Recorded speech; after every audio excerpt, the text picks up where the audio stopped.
Good evening. I would like to call to order this regular meeting of the Encinitas City Council for Wednesday, October 23rd, 2024 at 6 p.m.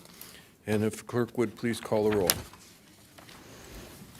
Councilmember Lyons? Here. Councilmember Ehlers? Here. Councilmember Hinsey? Here. Deputy Mayor Blackwell? Here. And Mayor Krantz? Here. Record will show that all members of the City Council are present this evening. Okay, very good. And if you are able, I would like to ask you please rise and join me in the Pledge of Allegiance.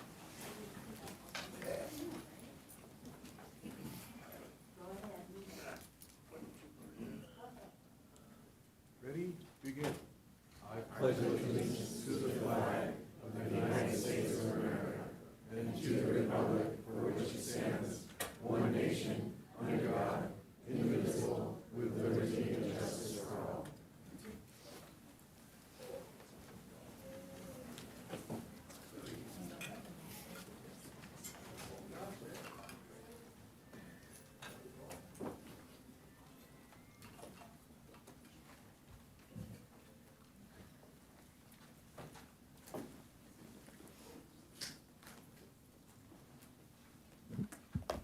All right, it is wholly appropriate that right after the Pledge of Allegiance, we get the opportunity to pay special honor to someone who has contributed greatly to this great country of ours, and it is Mr. George Ray, who has reached the century mark, which is quite an accomplishment in and of itself, and in addition to that, he has distinguished himself with service in the military during World War II and has gone on to provide a whole lot of energy and effort into the work that he did as a civilian following the war. I was out and about, Village Park area. A friend of mine pointed out that Mr. Ray had turned 100.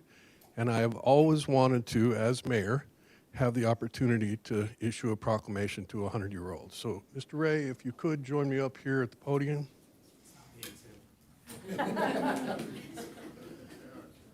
And if you'd like, I could come stand over here. Okay.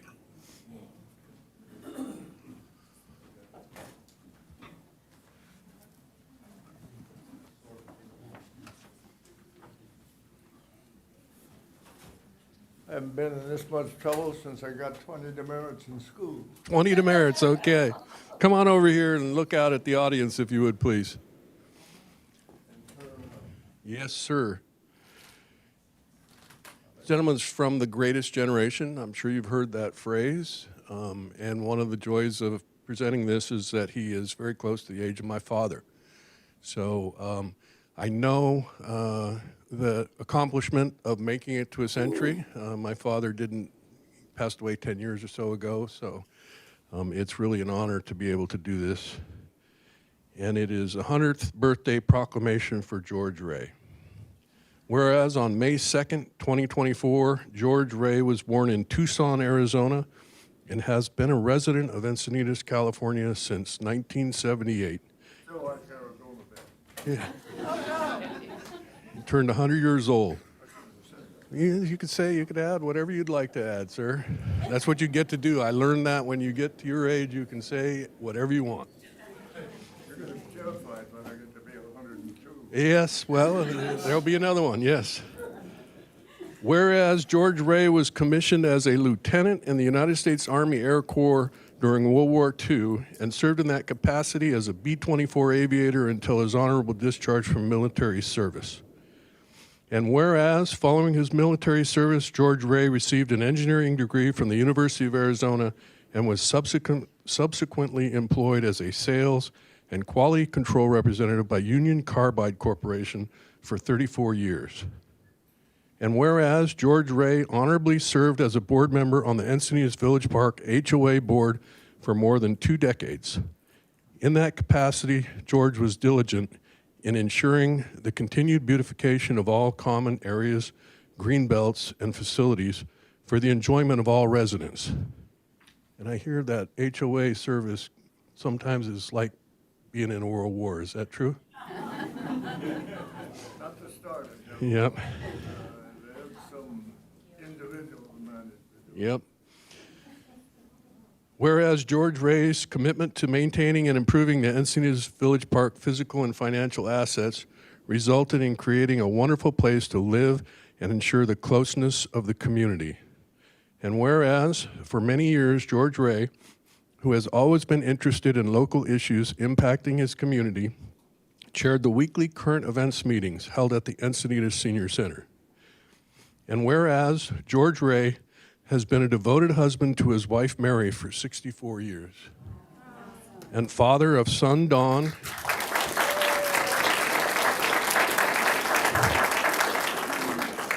and daughters Pamela and Barbara. And whereas George Ray continues to be an inspiration to all in the Encinitas community, demonstrating that a life well lived is a life filled with love, curiosity, and passion for life. Now, therefore, I, Tony Kranz, Mayor of Encinitas, along with all the council members, do hereby proclaim October 23, 2024 as George Ray Day in Encinitas.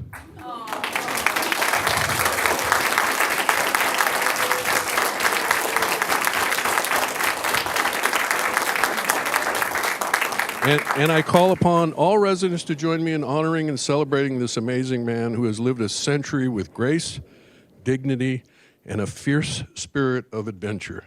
Congratulations, George Ray, on your 100th birthday, with sincerest congratulations and best wishes for many more happy and productive years. And before I hand the mic over to him, I would like to have you join me in a chorus of Happy Birthday. Happy birthday to you. Happy birthday to you. Happy birthday, dear George. Happy birthday to you. Yeah.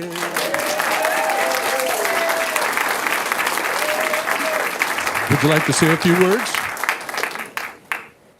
very few.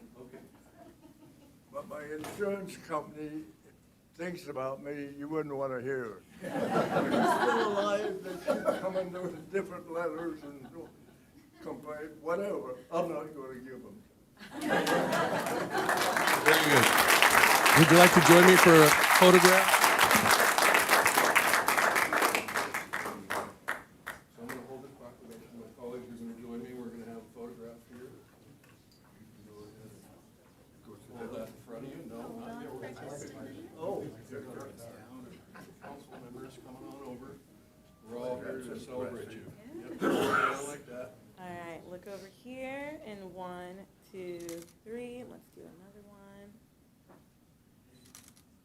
And then 1, 2, 3. Great, thank you. Thank you, sir. Yay!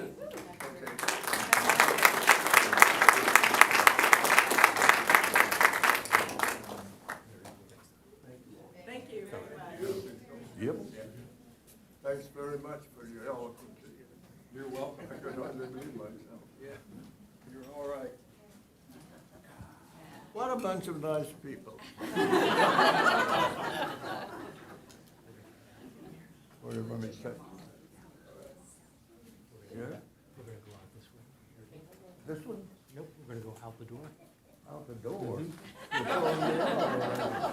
Your day's over. Of course.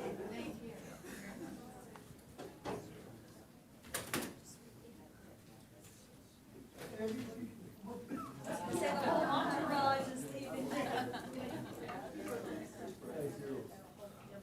Guess how many more I'm gonna have? Got quite the fan club.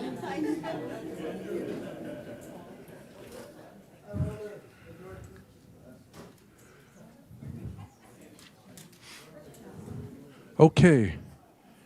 And our next proclamation is in recognition of Veterans Day coming up on the 11th hour of the 11th month, of the 11th hour of the 11th day of the 11th month, we will celebrate Veterans Day. Come on up, Steve Lewandowski and Ron Rodriguez.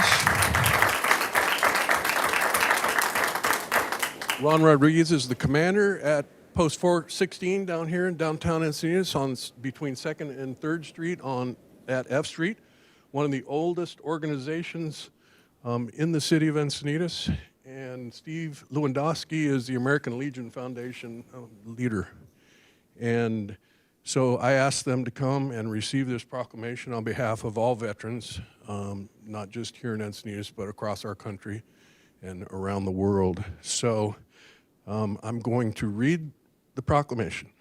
Whereas Veterans Day began as Armistice Day, a holiday commemorating the end of World War I, and was established as a national holiday by presidential proclamation and congressional resolution in 1954. And whereas Veterans Day serves as an observance that commemorates our nation's thanks to all branches of the armed forces who have served at home and around the world. And whereas today we recognize these courageous men and women who represent the best our nation and community have to offer, and with their service, these veterans have proven that America's freedoms are worth protecting. And whereas through their commitment to freedom and defending the ideals of the Constitution of the United States, our veterans have positively impacted millions of lives and made our country and the world more secure. And the city of Encinitas resolves that their sacrifice will always be remembered. And whereas we honor those who laid down their lives in freedom's defense and made the ultimate sacrifice for our benefit. And whereas our community has a continuing sense of gratitude to those who have given so much in the defense of the freedoms which we all continue to enjoy. And whereas the city of Encinitas strives to make all veterans feel welcome, supported, and right at home as they transition from military service to civilian life. And whereas one of the city's primary goals is to connect veterans with the resources they may need during this transition, whether it be finding employment, accessing healthcare services, or becoming actively involved in the community. And whereas we encourage veterans to take on active roles in the community, as their unique skills and experiences can greatly contribute to the growth and development of Encinitas. And we offer various leadership opportunities where they can make a difference and be a part of something greater. And whereas our country is forever indebted to our veterans for their courage and exemplary service. Now therefore I, Tony Kranz, Mayor of the City of Encinitas, along with all City Council members, do hereby proclaim November 11, 2024 as Veterans Day in the City of Encinitas. I call upon the citizens of Encinitas to express their thanks and gratitude to all veterans and their families, and to join us in supporting our veterans as they transition into our community. And the American Legion for me is a very special place. My father was a World War II Marine who saw 4 battles in the Pacific, and when we relocated here to Encinitas in 1960, I'm pretty certain that one of the first places he went was down to the American Legion Post, because he enjoyed having a beverage with his fellow service members, men and women, and it was a place that I got to tag along quite often and learn a lot about just how grateful we should be as to these men and women who have served our country. And so with that, I would like to offer you each an opportunity to say a few words, if you'd like. Once again, thank you for coming tonight. November 11th, down the street, American Legion, we will have our ceremony, which Steve Lewandowski will be master of ceremonies. After that, we will have, we will sell burgers and hot dogs for the public. If you haven't attended a Veterans Day ceremony, please attend. You will be honored and shocked the way we celebrate Veterans Day. Also, it's been an honor for me to serve in the United States Army, Vietnam, 69-70. The American Legion is a place where veterans can get together and have an adult beverage and share their stories with one another, their experience, how they experience themselves. Once again, thank you, and remember, join us on November 11th. Thank you.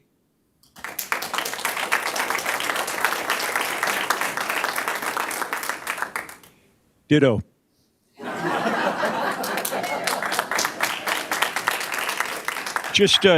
I just want to say that we are unspeakably proud to be a part of the fabric of this community for almost 100 years.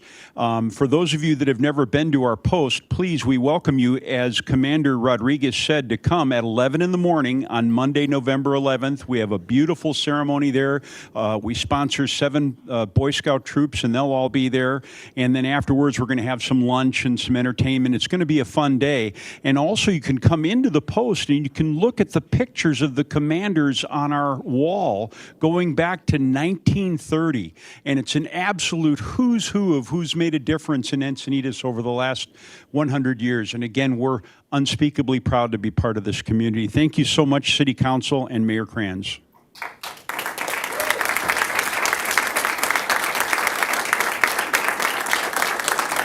Thank you.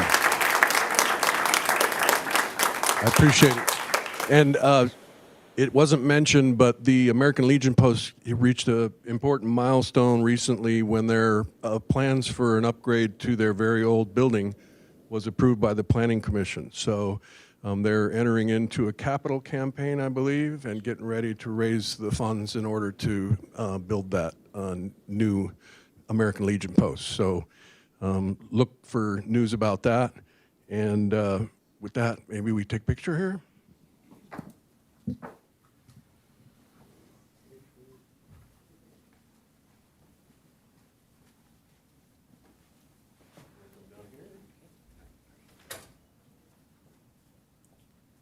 right, let's do this. And take 2 more.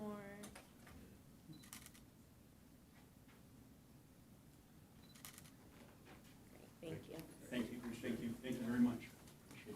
Thank you. Thank you, Mayor. Thank you. Thank you. Thank you. Yes, ma'am. Thanks, Steve. Make sure to take it to, for Memorial Day. You forget Memorial Day.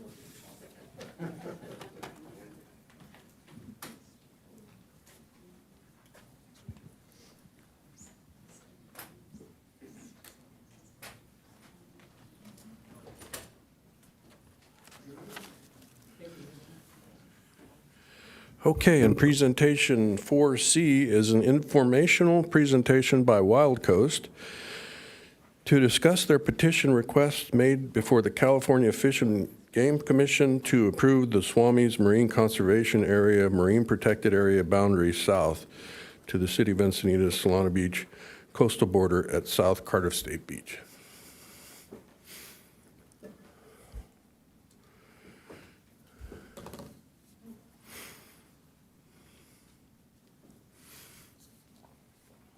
Wonderful. Thank you so much, everyone, for giving me this opportunity to speak with you tonight. My name is Katie O'Donnell, and I am the U.S. Ocean Conservation Manager at Wild Coast.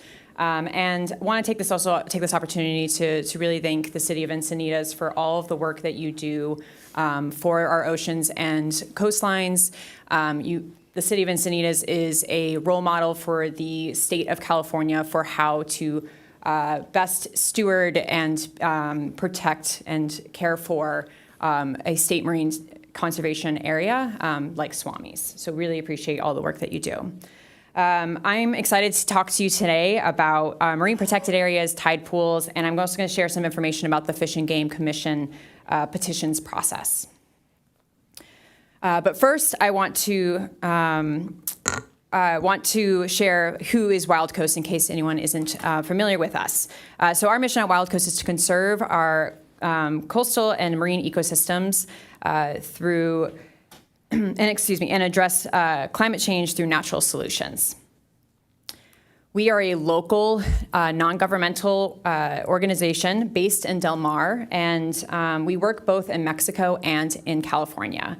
Our programs mainly focus on protecting our oceans and coastlines in California, as well as carbon sequestration and restoration of our wetlands, and tackling our marine debris problem at the Tijuana and California border. So I'm here today to talk about marine protected areas, or MPAs. And council members, I know that you all know what a marine protected area is, but in case anyone in the room is not familiar with it, marine protected areas are underwater parks. When these are managed effectively, science shows that there are increases in biodiversity and abundance in and around these protected areas, including ecologically and economically important species like kelp bass, sheephead, and lobster. We also know the excessive extraction of species from these critical ecosystems, like tide pools, will harm our rocky reefs and fish. So in the state of California, we have 124 marine protected areas, 11 of which are in San Diego County, and they protect a wide range of species, including some of the animals that you see on the slide here. Now, there are also several levels of protection within these marine protected areas, and within San Diego, we have the top 3 on this slide that you can see, and so I'm going to focus on those. So the red is our state marine reserves, and these are areas where no one is allowed to take anything. So nothing is going to be taken from these areas. And then the dark blue are our state marine conservation areas, and which allows the public to take certain species using specified gear types. So for instance, in Swamis, the recreational take by hook and line from shore is allowed. Oops, excuse me. And then the third is the purple, which is this third type is a no-take state marine conservation area, which only allows for the incidental take of that is specific to specified activities that are permitted by other agencies. So, for example, this applies to infrastructure maintenance as well as sand renourishment, but it does not allow for the general take by the public. So one of the ecosystems that can be found in our MPAs throughout the state and in Swamis are tide pools. Tide pools are these really cool ecosystems that are, during low tide, are like the windows to our oceans. And they're critical habitat for several species of animals and plants. Research shows that tide pools are important habitats for many types of juvenile fish and invertebrates like lobster and rockfish. And these nurseries not only provide shelter for these species, but also provide area for where they can forage for food for these juvenile fish before they grow larger, and then will join kind of these larger rocky reefs and open waters that we could find off of our coast. At Wild Coast, we are passionate about tide pools. We love tide pooling and taking our friends and family there and sharing it with others. And we're passionate about these ecosystems and working with partners to ensure that the animals in these ecosystems and these habitats will stay there and can be enjoyed for people for generations to come. A part of our work is outreach on these marine protected areas and tide pools. And so through our Tide Pool Ambassador Program, we have engaged over 1,500 people since 2020 to educate about good tide pooling practices to ensure that animals are not being removed from our tide pools.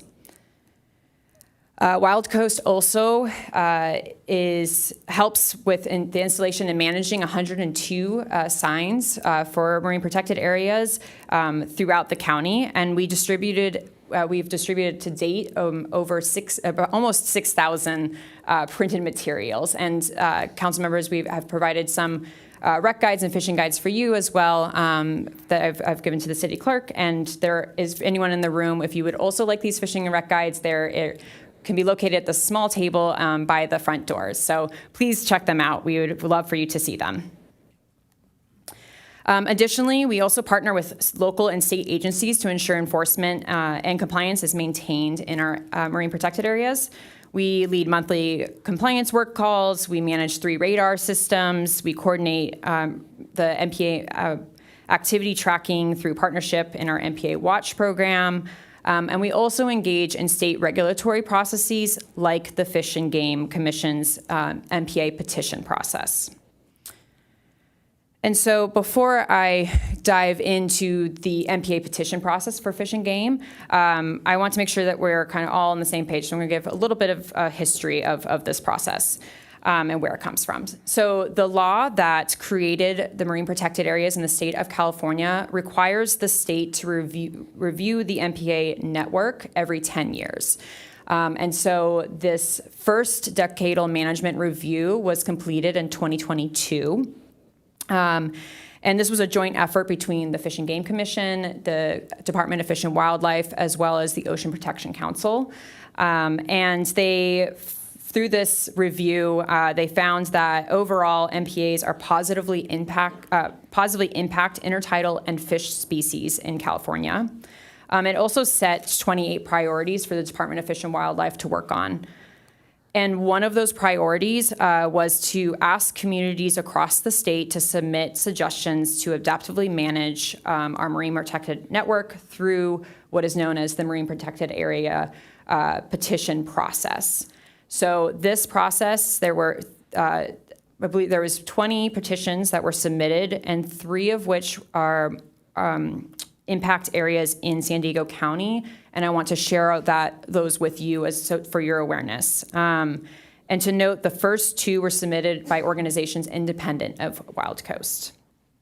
So the first petition I want to make sure you're aware of is suggests to permit the take of sea urchin in state marine conservation areas, which includes swamis.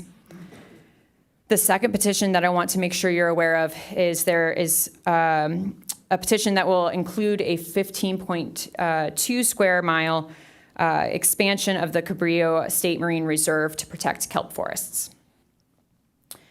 And the third petition that I will focus on today is Wild Coast's petition. So I know in the agenda I want to give an update to our petition because in our original petition we had 2 action items. The first of which was to change Swami's boundary to protect the tide pools, and the second is to change the colors for those specific no-take state marine conservation areas on outreach materials only. We wanted to update to let you know that we've withdrawn our first action and are no longer petitioning for a boundary change to Swami's. And instead, we are focusing our efforts on building out our Tide Pool Ambassadors program and working closely in partnership with local and state agencies to ensure that our marine protected areas remain effective in their goals. And we want to thank our communities and really look forward to continuing working together on these shared ocean conservation efforts to do outreach and to protect our tide pools and share them with everyone. So we still have our petition because we have this second action, and so I just want to lay out kind of what our second action is. And this is just to change the coloring on educational and outreach materials only for state marine conservation areas that were purple. And if you remember, those were only ones that allowed for incidental take permitted from other agencies. But as far as public goes, there is no take allowed.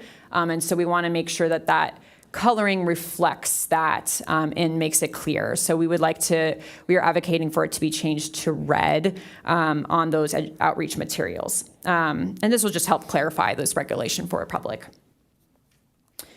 And this color change will impact 3 areas in San Diego, one being Famoso Slough, San Alejo Lagoon, and Baquitos Lagoon. And this change may be approved through a separate process from the MPA petitions, but we are waiting to hear officially from Fish and Game as well as the Department of Fish and Wildlife on what those next steps will be for this petition. And we will learn that at the Fish and Game Commission meeting that will be happening in November. And so with that, I wanted to share QR codes and links for where to find more information about Fish and Game newsletters, as well as opportunity for where public comment can be made. I also want to share that the next Fish and Game Commission, they have a Marine Resource Committee, and that they will be meeting on November 6th is going to be the MPA Day up in Sacramento. And so I want to make sure I share that information as well. And this is a great opportunity for anyone to provide public comment as well as participate in productive conversation about protecting our marine resources. And so with that, I want to thank you all for your time, and if you have any questions or want to set up any meetings or anything like that, please let me know. We're always happy to discuss anything about our marine resources, and we're very thankful for the City of Encinitas for all the work that you do. Thanks. Okay, thank you. I appreciate the presentation and the work that's gone into the MPA and the great success that it's achieved. Thank you. Yeah, thank you.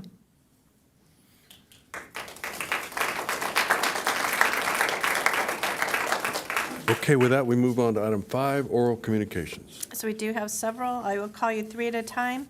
And just a reminder, this is the time to speak on items that are not listed on the agenda, and you will have 3 minutes. First 3 speakers, Linda Rose, Glenn Medwid, followed by Wendy Christensen.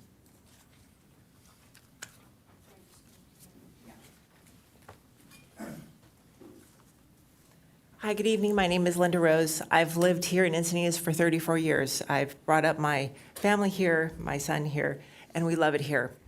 The reason I'm in front of you today is to address some sober living facilities that have popped up here in our community. I have nothing against a sober living facility. However, there is a particular facility that has moved into our neighborhood, which is Windsor Country Estates. We are zoned RR-2, or half-acre lots. And because there's an ADU on the property, they're saying that they can use the property as 2 residences and put 12 people in that facility. And we just believe that is egregious. The road is not on a major road. We're on a cul-de-sac of a cul-de-sac. I looked at your zoning ordinances. I believe you have something that addresses this, but it's being abused. And specifically, I'm referring to the residential care-general zoning category that you have, which basically falls under zoning ordinance 30.16.010B12, which requires a home to be located on a prime arterial road. Chelsea Lane is a cul-de-sac of a cul-de-sac, and this is being abused, and I would like the city council to look into this and do something about it, because it's not right, and the rules are being abused as written today. And that's all I have, and I did that in a whole minute and 25 seconds. Thank you. I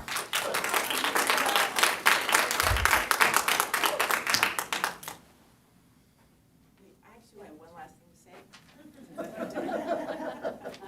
say. I have voted every single year I've been here for 34 years. I may have missed 2 because I was on vacation. And guess what? I'm going to live to 100, just like this man. That means I have 38 more chances to vote. Just so we're really clear about the math. Thank you. Thank you.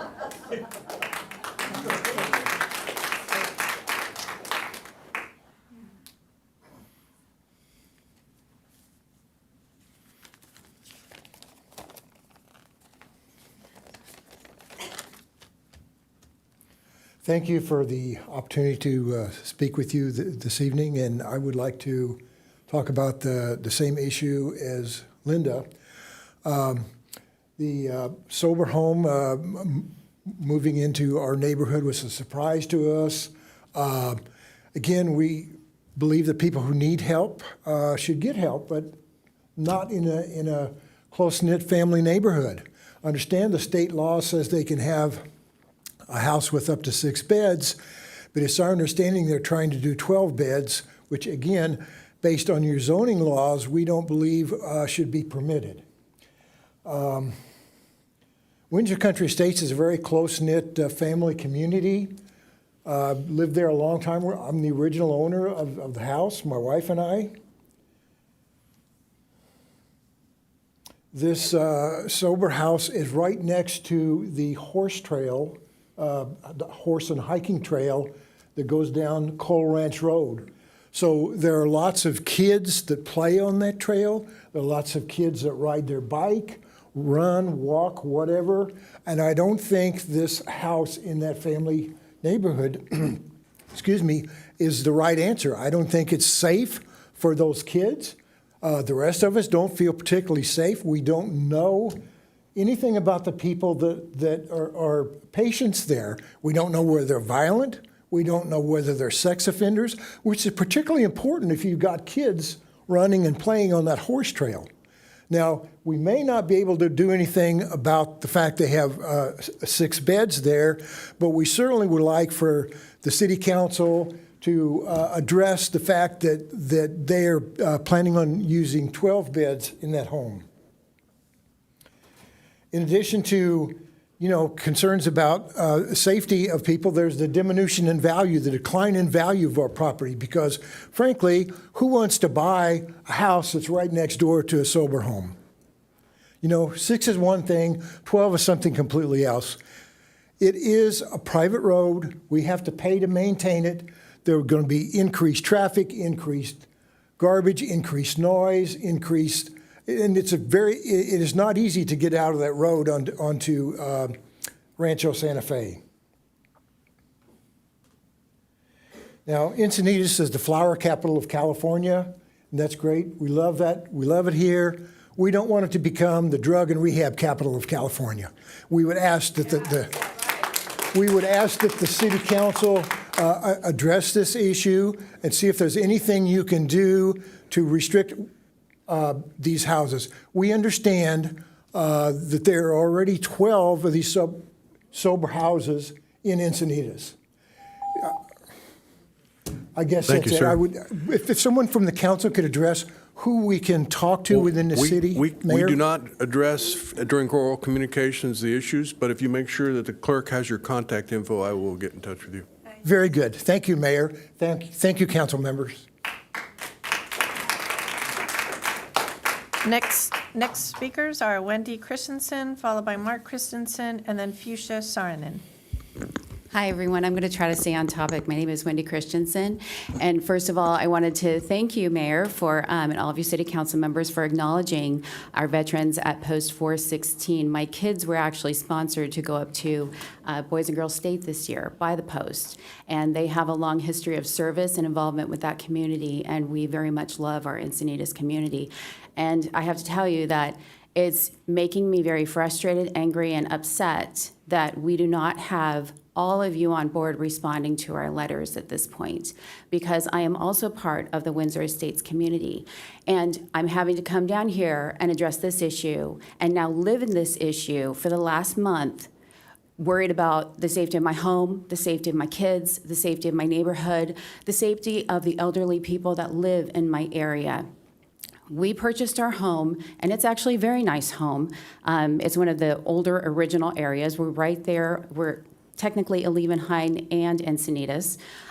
We have a large community that's involved with all of us. I'm very involved in 2 of the high schools, 2 of the middle schools, and 5 of the elementary schools in Encinitas. People know me very well. People know the people in our estates very well, because we are embedded in our community. We have been building up, and we are part of the foundation of this community that has been working very hard to make sure that our kids are living and growing in safe schools and safe environments. And I am outraged that we are now living in an area where we cannot get information. That's one of the biggest critical issues that we have right now. And let's not call it a sober living home. I realize that's the legal explanation for it, but actually it's a drug rehab center. My understanding now is that hardcore addicts come in at week 1. Think about that for a minute. You have people coming off drugs, hardcore drugs, the first week they are there. The people that are allowed to stay for 3 weeks are not the hardcore drug addicts. We have no idea who these people are. And like I'm going to echo my neighbor over here, we have no idea what their histories are, okay? I don't want to be stereotypical over here. Many families in America, like mine, have had a family member or 2 that have had problems with drugs. My little sister, who just passed away this past year, she had a 20-year drug addiction. Why am I telling you this? Because I have firsthand experience, and I've seen all of the problems that come with people who struggle with these addictions. Now, I think it's wonderful that our community is so compassionate, and I would absolutely support to have a drug rehab center anywhere else that is not a family neighborhood, anywhere that it's not put in the middle of the night with no notice at all to any of the neighbors. We were totally blindsided by this. Totally blindsided by this. I have a daughter who's 14. Is she safe? I have no idea. Am I safe? I have no idea. We don't know who these people are. Please contact us, Tony, please. Thank you. And all of you city council members. You will be hearing from us. We are very organized and we are angry. Thank you.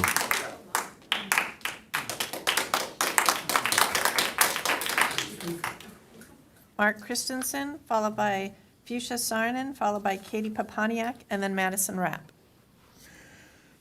So I don't need to repeat everything that's been said, but I'm Wendy's husband. I live in the neighborhood. And our neighborhood is made up of ranging from small children to high school kids. And they constantly are moving through that area. Not only are we concerned about who's living in that house, which we have no knowledge of whatsoever. No one is explaining it to us. Basically, are telling us it's none of our business. In that neighborhood, I cannot imagine that this is the best place or the only place that we can put a facility like that. I too am all in favor of it.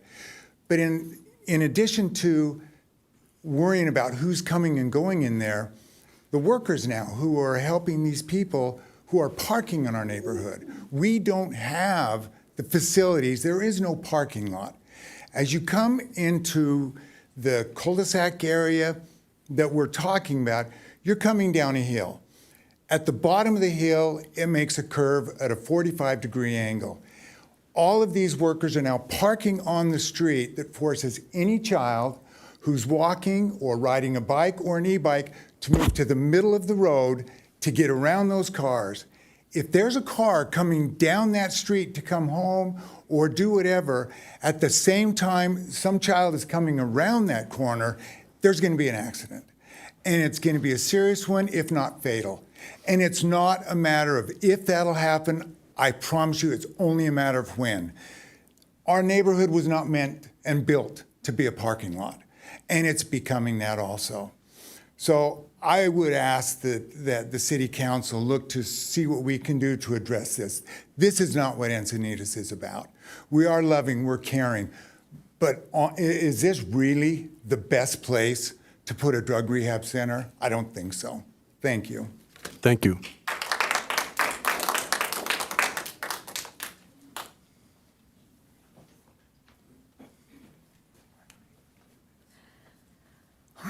Good evening, Mr. Mayor, council members. Please consider a bicycle safety initiative. I live and work and shop in Cardiff, and if I understand the law correctly, I see an individual operate a often motorized bicycle illegally on an average more than once per day. My suggestions would be to create some signs that give people more information about the law and possibly to partner with law enforcement so that they can engage with some of the cyclists and just make sure that people do understand the law. Because the bicycles are sharing the roadway with motorists and motorcycle riders who were required to take a written exam and understand the laws of the road, and we abide by those laws. I'm here tonight without a prepared statement because today a motorized bicycle blew a stop sign in front of me as I was starting into the intersection, and it's not the first time. It just was the final straw. I thought I'd like to speak to City Council about this, and there happened to be a meeting tonight. In the last couple of months, 2 weekends ago, I was walking across an intersection by Cardiff School. An adult with a child in a seat behind him on a motorized bicycle blew the stop sign there, going maybe 20 miles per hour. It startled me, and another woman walking a dog. There was no attempt to stop at that. It's a four-way stop sign, but there was no attempt to stop. On El Camino Real, I saw two middle school-aged boys make a left-hand turn. They were at the signal to make a left-hand turn. They made a left hand on a red arrow in the dark. No headlight on their bicycles. With traffic coming, I know that the schools do speak to kids about bicycle safety, but we can't expect the children to adhere to those rules when adults, oftentimes their parents, aren't respecting the laws of the road. I'm very worried that I'm going to hit somebody, and I don't think that that's fair. And I'm not sure whether people have a blatant disregard for the law or if they're actually not informed, because anyone can go to REI and purchase an electric bicycle. They will probably be told that they need a helmet. And I don't know that people know that they should stop at stop signs. But if a motorist were blowing a stop sign, they would be stopped. And I think that cyclists should respect the road and respect the rules like any other motorist. Thank you for your time. Thank you for coming out and sharing your concerns.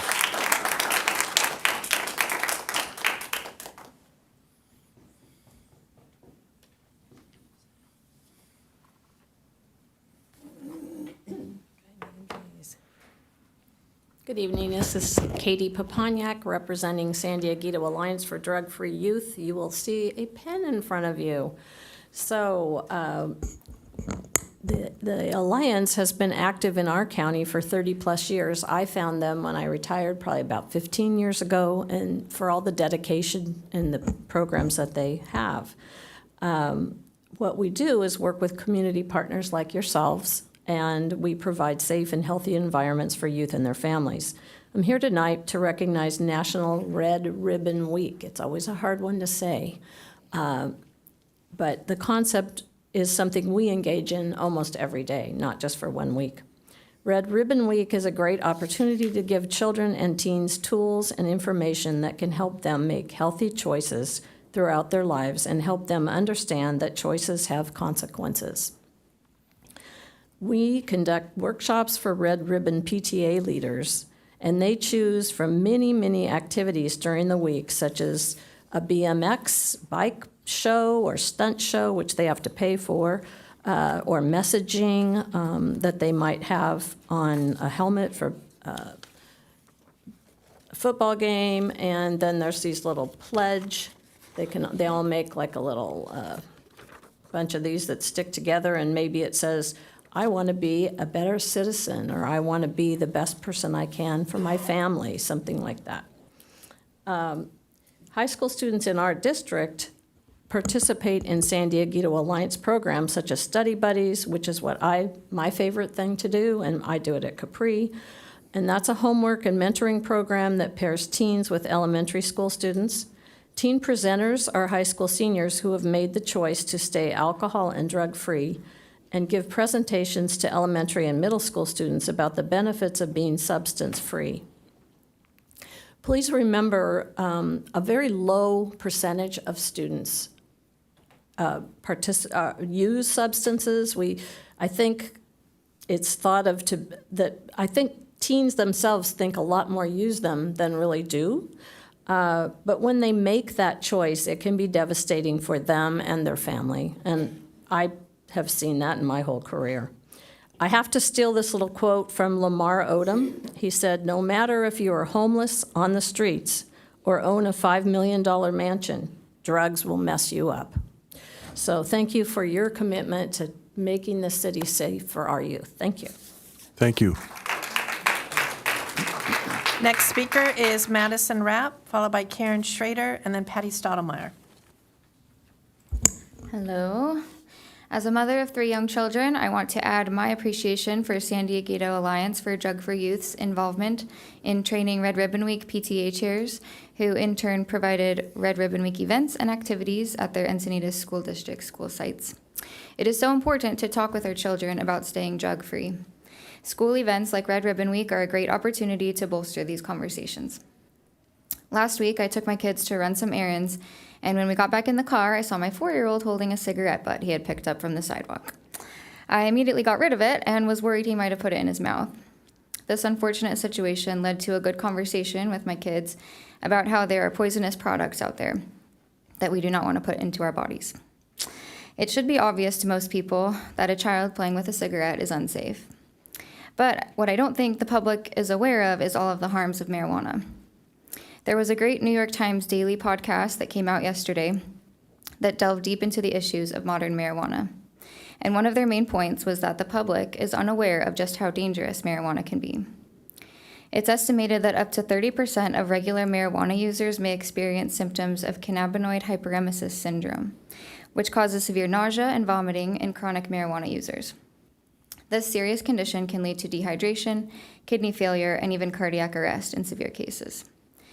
Marijuana can also trigger temporary psychotic episodes, characterized by paranoia and hallucinations, even in individuals with no prior mental health issues.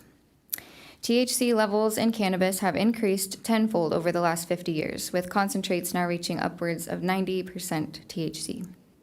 Higher doses correlate with greater risks, and oversight of these products remains woefully inadequate. As we observe this week of awareness, I urge us to recognize that our young people's physical and mental health are deeply intertwined with their access to and use of drugs. When youth grow up in communities where marijuana consumption is common or considered as some sort of recreation, their perception of risk will be muzzled. Unfortunately, we have 4 marijuana storefronts in town, so all the education, precautions, and oversight that parents and this city council can put into place are appropriate. Thank you. Thank you.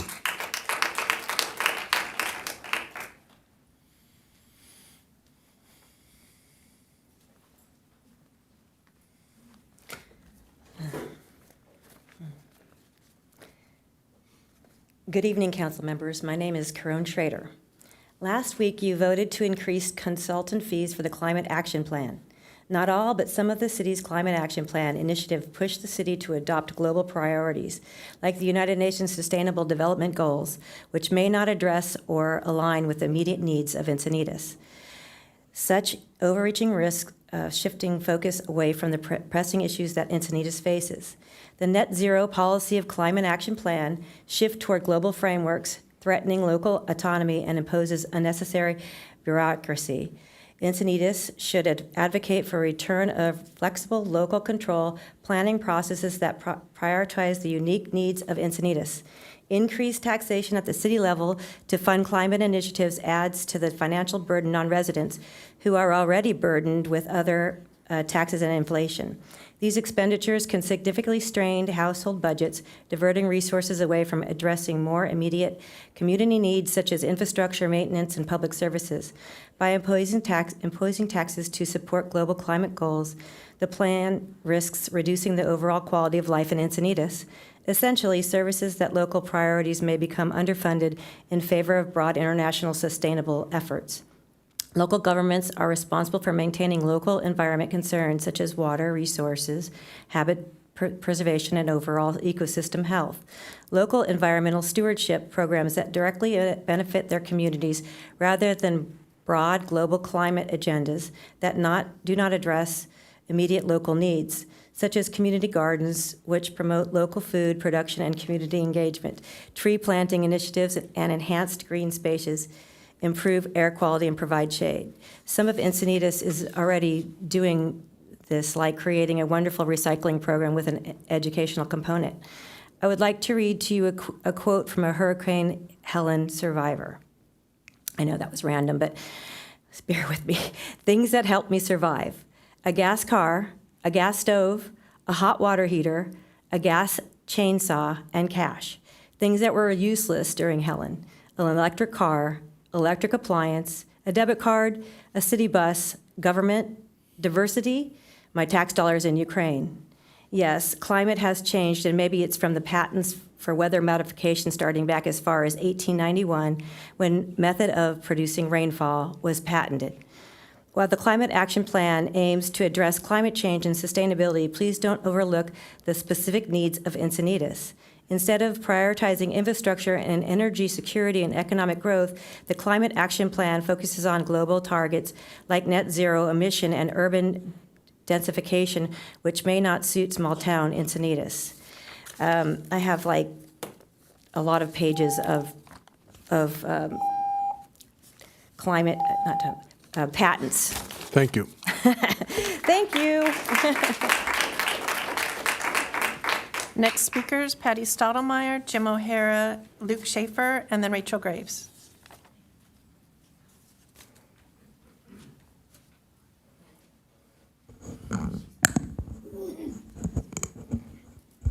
Council, Mayor, and wow, and thanks for a wild whatever that was for the tide pools. What a wonderful thing.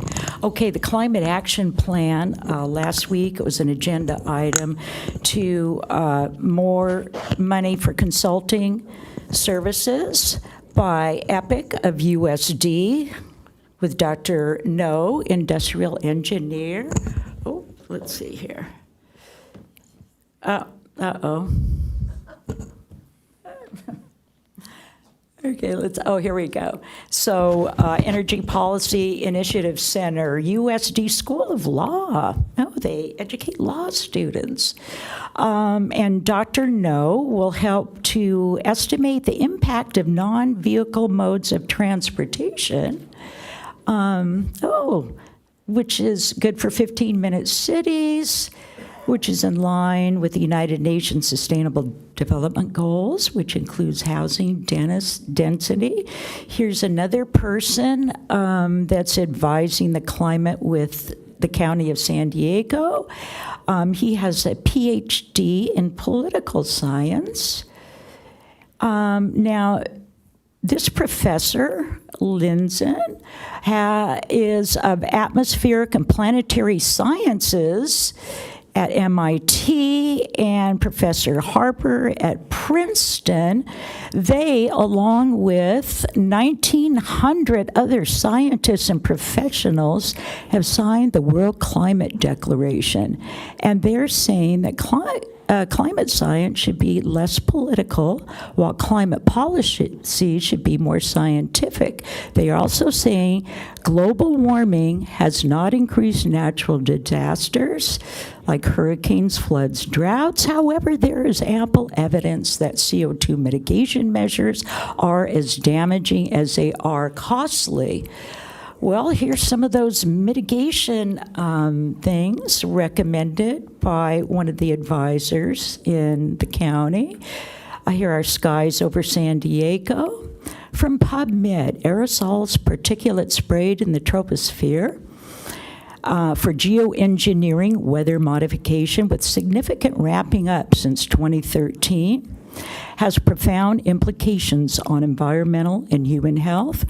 With aluminum, toxic heavy metals, radioactive elements. This was from 1972 for the Vietnam War, Operation Popeye, so it's a long history of this. And California during Arnold Schwarzenegger's term.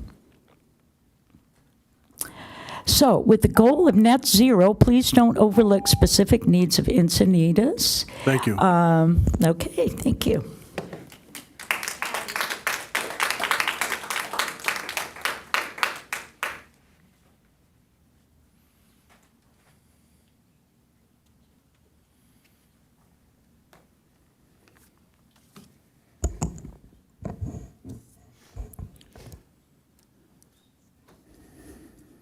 Good evening, Council. Want to talk to you a little bit more about L7. It's been a hot topic this week around the town, and glad to see some friends here who are willing to talk about it and looking forward to talking. And one of them in general, sitting right here in the front seat, Mr. Glenn Johnson. And I'd also like to talk about Oliver Pratt. Just talk about them really quick before I get into the real meat of this. I think Mr. Glenn Johnson is a hero. I think Oliver Pratt is a hero. And I hear people online saying that they're crazy if they think they can build a park for $112,000. That's not what they're telling you. They're heroes because they're saying, we're going to put our money where our mouth is. We're going to represent this community that we want you to. I'm going to put $100,000 because my wife loved this city. I'm going to work all summer because I'm a 10-year-old kid and I love the idea of having a park in my community. Those are heroes in our community. Coming up here, dedicating themselves, getting $112,000, knowing that's not enough. They're asking the city to put more in, but they're showing you how much they value it, how much they want you to value it. And I'm excited because we have people like Glenn Johnson, because we have Oliver Pratt out there to come up here and talk to you and give you the update. This week, the update is Parks and Rec voted 6-0 to make L7 a park.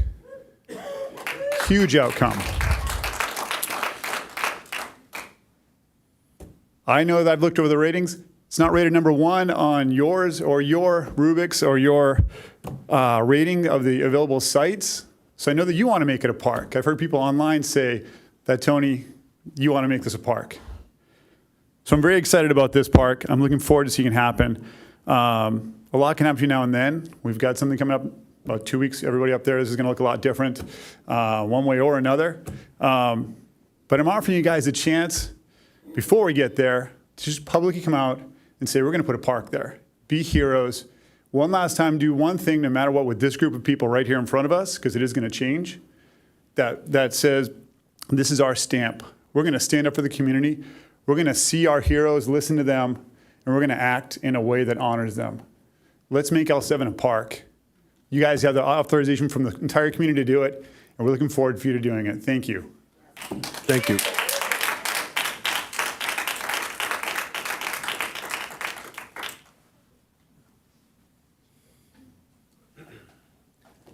Good evening, Council, Mayor, staff. Kind of along the same lines, to be able to come in on Monday night, get a chance to talk about, see the Parks and Rec, kind of go through the deliberation process of what we've put them up there for, right? What's their job? Their job is to basically protect and defend our parks and recreation areas, and let us know where we stand. And obviously, I know that we're looking for housing, requirements for housing and whatnot, but with the 1,100 units and a mile stretch of land, it's pretty obvious that the town is speaking out pretty loud and clear that this one area, just out of respect for the citizens, even though the state's got all these crazy things, our own general plan and the recreation center says that we need 15 acres per 1,000 people in the town. We're at 62,000 people, right? We deserve 930 acres. We are 590 acres deficient. We've only got 7% left of horizontal property in Encinitas. And this would be a gesture in the right way, in the right direction for the good grace of the people and what we expect. I know that we want more housing, we need more affordable housing. I'm not gonna lie to you that I don't think there's anything that Encinitas is gonna do. I don't think there's anything California is gonna do. I don't think there's anything that America's gonna do to correct the financial situation right now in our world. And I don't think that we're gonna outrun the housing requirement and the affordability it takes to live in this town just by adding a couple more units. I did my own research today. There's 285 vacant properties that aren't rented right now.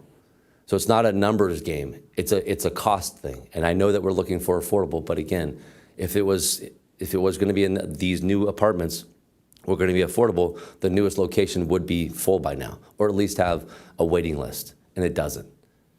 So again, we're sitting here right in the middle of a chance. And again, I know that the two that I've been up here seeing around town, talking about what you guys want to do, I think the appropriate moment right now is to vote this a park and put it in as a park and save the faith that the citizens have in our process.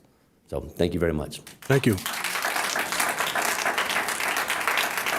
Next speaker is Rachel Graves, followed by Maria Ardance, Nick Cap, and then Mark Maville.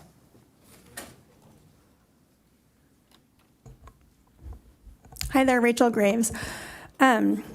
Since 2016, I have consistently and vocally opposed the political game that we've been seeing in Encinitas, wherein we appoint our council members against the will of the people. Since 2016, we have not had a fully elected council. We have always had appointed council members sitting up here on the dais. One of the reasons that I oppose this is because it's typical practice to then prop the person who has been appointed into a deputy mayor position, to then tout her incorrectly in a newsletter by our mayor as up for re-election, and then to have them elected because the people are being misled. Now we have 3 of our 5 reps sitting up here today, originally appointed to their position, then appointing other appointees. What concerns me more is when you are circumventing the vote of the people and appointing based on lies. Allison Blackwell pretended to be a balanced leader when she submitted her application in January of 2023. She wrote about politics, "I am registered as no party preference. I vote on the candidates and issues regardless of party affiliation." She then readily, within a couple of months, changed her registration to Democrat. When I expressed my concerns about the integrity of the deputy mayor, she responded to Commissioner Marlon Taylor and said, he wrote to me and said, "Allison saw your thread and sent me the following and told me it was okay to post this here." Quote from Allison Blackwell, "I just saw the post, Rachel Hill saying I'm disingenuous, and here are the facts. I did change from NPP to Dem in late winter 23 after appointed. I did this because I have always voted Dem and was actually surprised I was not registered Dem." I'll remind you, she said she was MPP and consistently voted regardless of party affiliation. She continued to say, "I just never updated my registration, but my voting record is consistently Dem." She then continued to say, "I have been a consistent Dem voter and decided to own that on realizing I was still MPP." For the three of you endorsing her, I would like you to reconsider. Give the vote back to the people and don't appoint disingenuous members.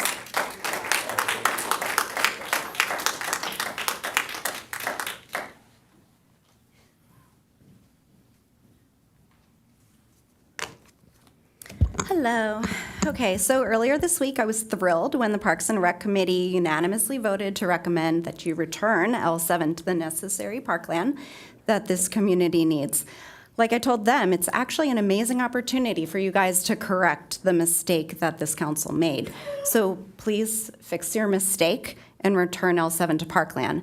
I also ask that you name the park in honor of Sally Johnson, because Glenn's contribution, it is significant to this community. Even if they don't think it's a significant amount of money, it's still a significant contribution.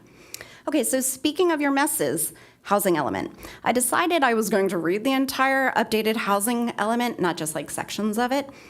Okay, but unfortunately I didn't get too far because I got so miffed by only reading the introduction. I seriously needed a breather, so I stopped and walked away from it. So anyway, it discussed how the element was based on SANDAG's projections.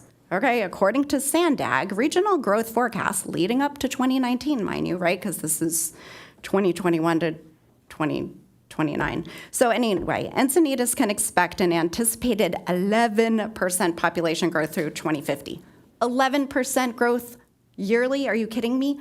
I mean, I've talked to you guys about this. That's statistically incorrect. Based on historical data through the U.S. Census Bureau, the average growth rate in the last 10 years of Encinitas, so 2013 to 2023, we are negative on average. 10 years, we have had no growth in this city. In fact, we've decreased by 787 residents over 10 years. So how is SANDAG telling us that we were supposed to increase on average by 11%? And you guys, the ones who were on this council at that time, did any of you even push back on this?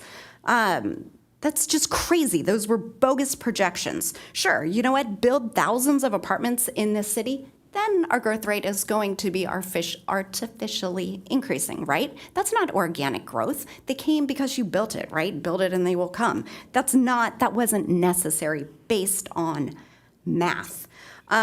So going back to the housing element introduction, interestingly, it also said it's important to note that while accommodating new residential development and providing housing for all economic segments of the community, Encinitas must also plan to provide the infrastructure needed to maintain existing levels of service and to ensure residential development will not degrade the local environment, including hillsides, streams, channels, wetlands. All of these areas are viewed as residence resources worth preserving, and the site selected for preserving or housing, site selected for housing preserves these amenities. Okay, We know that's a lie, right? When it comes to Quail Gardens Drive, that's just a load of tar. I'm sorry. And I mean, think about that. Quail Gardens Drive, the area of town where you've inequitably put over 40% of the housing element. Thank you. I have so much more. Dag nabbit.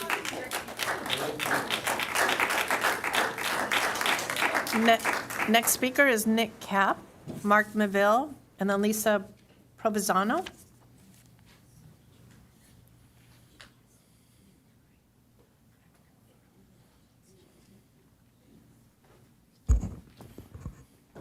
Good evening. I just want to let everybody know I've never been to one of these. I know it's a little intense for me. I'm actually an Encinitas resident for 15 years now. I'm actually a physician here at Scripps Encinitas for 15 years. I've delivered over 4,000 babies at that hospital that I've personally brought through my office to that hospital. I have lived at the end of Santa Fe for over 12 years now. I have driven Santa Fe Drive over 10,000 times to get to that hospital. And today I missed almost a medical emergency because of what you've done to that street. There is no center lane. There is no way for an ambulance to make it through there in the morning when there is the school and you're worried about pickleball.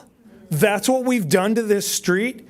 And I will tell you this, there will be a medical disaster that will fall on the council for what you've done to that street.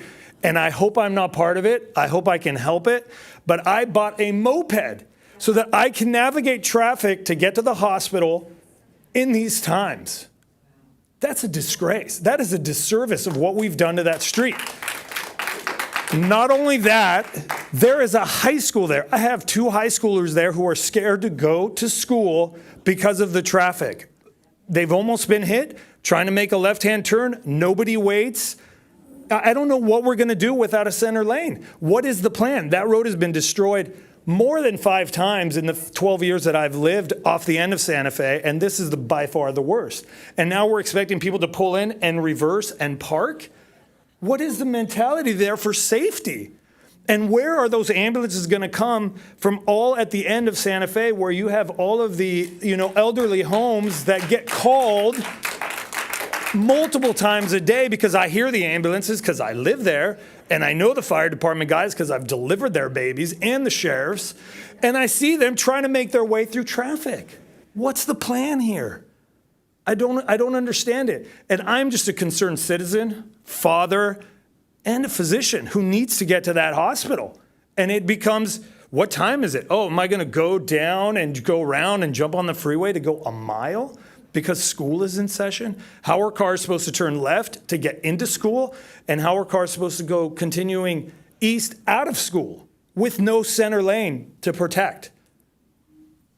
I would love answers. I know you can't speak to us, which is very strange to me, because a lot of people are bringing up serious, issues in our community as taxpayers. And where are the answers coming from? I've got to wait? Do I got to read it in the paper? Are you going to contact me? Absolutely not. So I have to live through this for the rest of my life at the end of Santa Fe? It's a disgrace. It's all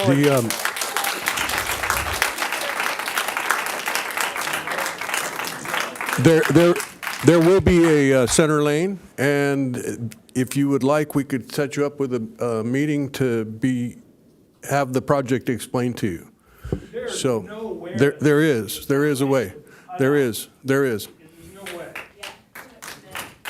Next speakers, Mark Maville, Lisa Provenzano, Ellen Burr, and then Scott Campbell. All right. How you guys doing? Mark Maville. How do you follow that, right? Anyway, I got 4 issues. I know, Joy, you said stay on one topic, but damn it, he keeps coming up. A little passion there, not the aggression that some might think. But hats off to the sheriff, first of all. You guys have been doing a great job with what's been going on. The homeless effort and all that. It's a lot better. I've really noticed a difference. I hope you do too. Why were the benches taken out other than the vote? The element is not the benches, the beautiful benches that were there. You get a power washing company, come in, clean once a week. You can't get a little contract like that. Seems like you got plenty of money. And foot patrol it, or have the people that are in those restaurants working there push them away. Just say, you know what, and discourage them and allow that to happen without any retribution or consequence. As far as that's concerned, I'm still trying to push for cameras in the parks, all the parks. No eyes, at least there's eyes, right? In case something happens. There's been plenty of that's been happening, destruction, crime, rapes in the park, open sex. I walked past one of that crap one that day, and it was like, holy shit, okay. And it wasn't enough time to do really anything about it, but, I do have the venue for the homeless AA meeting picked out. It's been worked out. Tony came up a couple of Thursdays ago to the Philabelly situation. He did help carve and do all kinds of stuff. It was really cool to have him there. And that is a homeless outreach. Everybody brings homemade food and all that. It's pretty cool. And now we're going to switch to the next one is parking, NCTD. That parking is being used by everybody all the time. So we know it, the flea market people, the church that I go to, Light Church, it's filled to capacity. So that should have been counted in that survey that the little, what was the intern that was trying to give us a study. That was really way off the mark as far as the numbers and everything are concerned. I don't understand why the priority down here was the street repair there when you got other priorities that are worse. I know it's a political season and we've got voting and all that coming up. That was not necessary. There was not enough damage there compared to some other areas on Vulcan and things like that need to be addressed. The cannabis huts, they got to go, got to get a revote. And somebody mentioned about the kids. You're damn right, it's about the kids. And I am 18 years sober. I know what to look for. If you need any help with that sober living nonsense there, they have to have the license to do that. So, by the way, and there are other things like Shoreline, First Step House, McAllister that can take care of that. So that's it. We'll cut it there. Thank you. Thank you.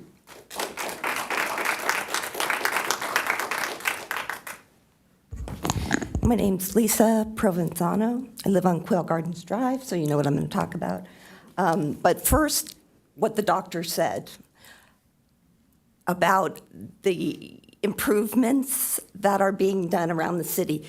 You want us to approve by vote a 1% increase in sales tax. And part of that money is going to more infrastructure. I understand the ones to stop flooding, but you can't drive anywhere in the city without the construction. So maybe you should take a step back and wait and see how this turns out. Okay? And then the homes or the developments on Quail Gardens Drive, there are 2 that are under construction, 2 that are approved, and then L7. I was lucky enough to be at the Parks and Recreation meeting on Monday night, and they can only advise you, I understand that, and they made that very clear, unanimously voted that that should be a park.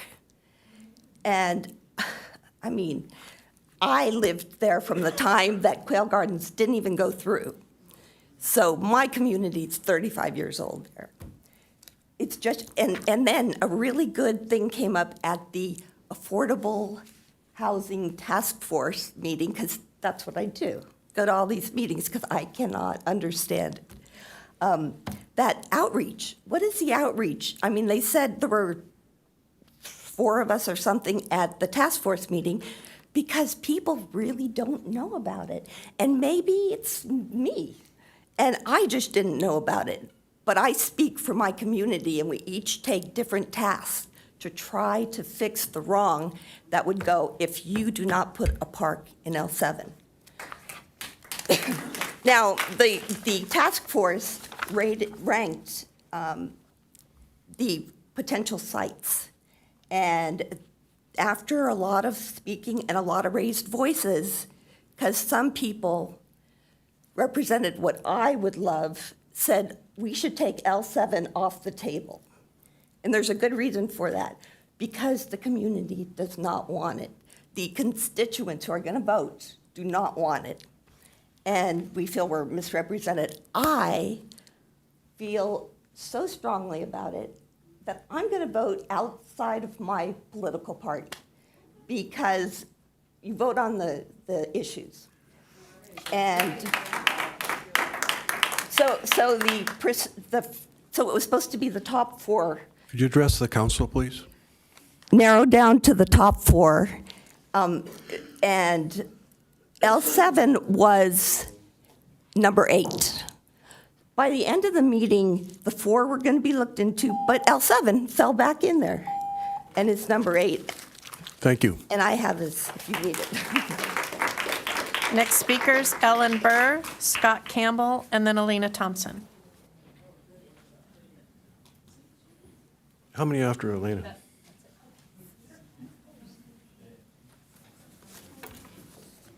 Good evening, Council.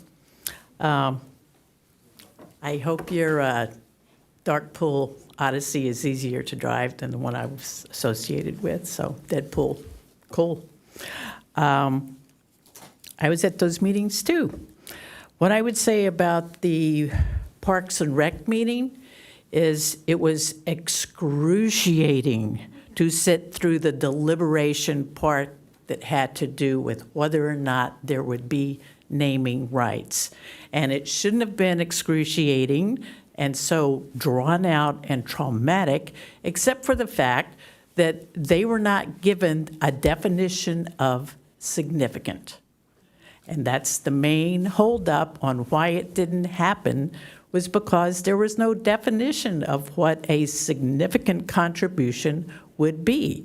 And furthermore, even if there was a definition, it's hard to, depending on what it was, it would probably be hard to figure out, well, it's going to be different if it's just a sign and a few parking spaces and wild space versus a bump and run ramp and playground and whatever. So you gave them a task that they could not really accomplish in toto because there was no definition of significant. Secondly, then I went to the Affordable Housing Task Force, and the main thing I took out of that at the end was, and this is like deja vu all over again, I don't know how many years I've been coming here saying you need to have something that explains to the community how RHNA works and what affordable housing means and how it works. And even last night, there were people who had been engaged in that since the beginning, who were very thoughtful and wanted to contribute, but did not have enough of an understanding of how RHNA affects all of this and how affordable housing works in this community. So I'm asking, once again, it would be nice to have a nonpartisan explanation, put it on our Wi-Fi, whatever, that goes through exactly how it works and why it's not working now. Thank you. Thank you.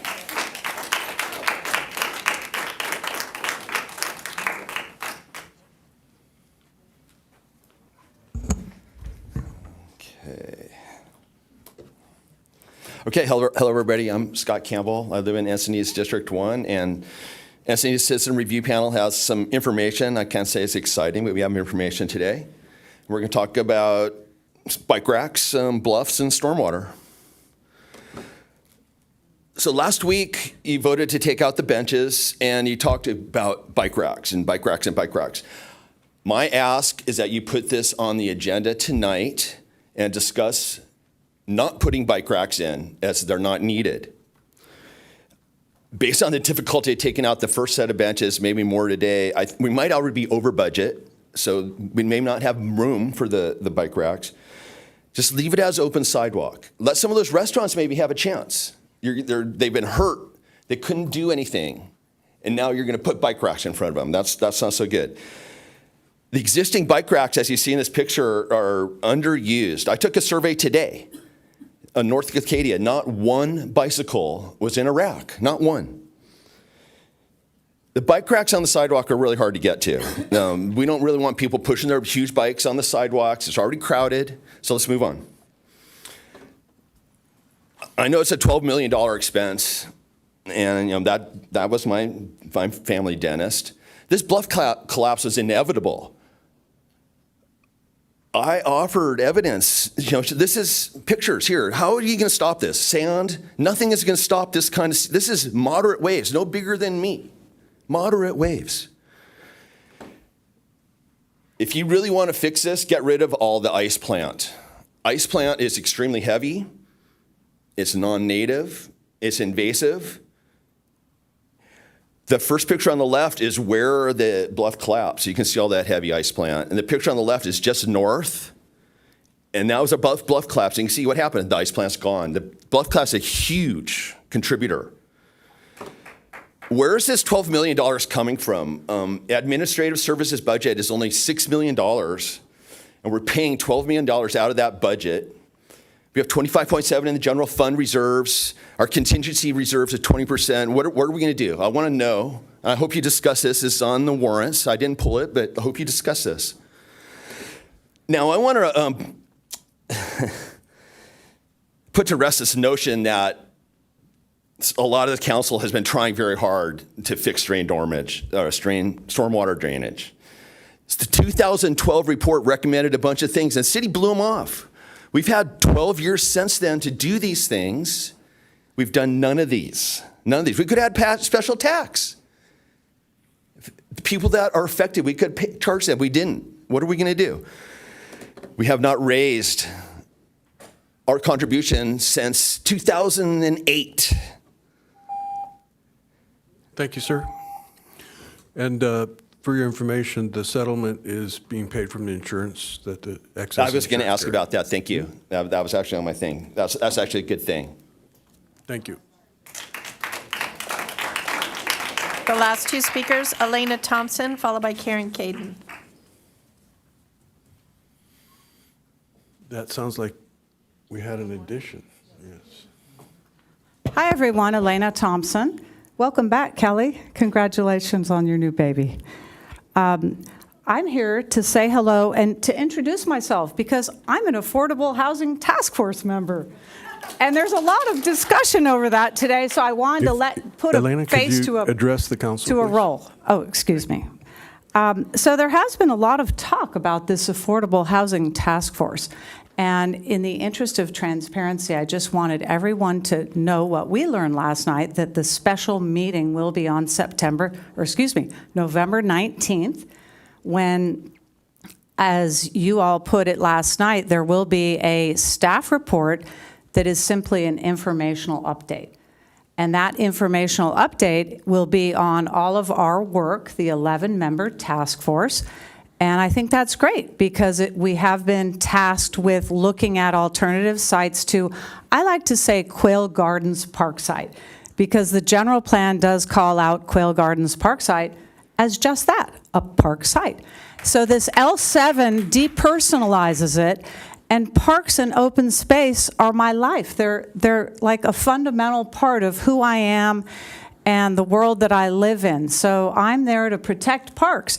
And as a member of this task force, I take that very seriously, which is why I've graded all parks that were on our site list a 0. Okay? And I think it's important that the public knows that this meeting will be on, in case you didn't, since it was only last night, November 19th. Is that right, Allison? 20th. No, Excuse it's me. the 20th. 20th, special meeting. 4 and p.m. that's 4 p.m. 4 p.m., and that is where the council will be presented with our task force findings and recommendations. And basically, as you put it last night, Allison and Tony, it will be an informational report. There'll be no vote because the people have had sleepless nights over this. Are they going to take away our park in Little Oliver? And so that you said last night really allowed me to sleep last night, that this will be simply an informational report. And I thank you for that, because that is the right thing to do, not make any decision other than it's going to be a park, and take it off the trauma list for the citizens who are living under constant attacks by the city on our way of life and what we'd like to see. And we like a lot of what you guys are doing, and we applaud you for that. I've been here over the years talking about it, but the Quail Gardens Park site, the Affordable Housing Task Force has half of it has said we don't want it used as housing, any kind of housing. So be true to the people, be true to your job, democracy. Thank you. And hello, everyone. And for, to clarify, the meeting will be on the 20th, November 20th at 4 p.m. It'll be a special city council meeting, and it will be agendized to receive the report from the task force and possible direction to staff. So that, mark your calendars. I heard that last night, possible direction. That's new. Yep. It is. Good evening, Council. Karen Caden, Leucadia. I wasn't going to speak tonight because you had a lot of people speaking, but some people are reminding me of our Encinitas TV station that gives, a little information in regards to the fire department, the police department, our city's charm. Then when I'm watching the affordable housing element on the TV station, and they show a little house with 2 windows and a door and a garage and a tree. And I'm wondering, that's not true. Our affordable housing is multiple units. Could be up 4 stories, and I hope they were 4 stories. But I just want to share with you guys, we got to change that station look on the housing element and be truthful that it's not really houses. Yeah, you can call it your house in a unit, but it's not true that it's one single home on a piece of land. Thank you very much. Thank you. Okay, appreciate all you sharing your thoughts, and we're moving on to item 6, which is a report from closed session. If the city attorney would please provide that report. Thank you, Mr. Mayor. At approximately 5:30, the city council recessed into closed session on the closed session items on the special agenda. Specifically, they discussed one case, closed session, conference with legal counsel, existing litigation, authority, Government Code Section 54956.9. The name of the case was Endangered Habitats League versus City of Encinitas et al. Case number 37-2023, 004-41290-CU-TT-CTL. All members of the city council were present in closed session. While in closed session, the city council took no reportable action.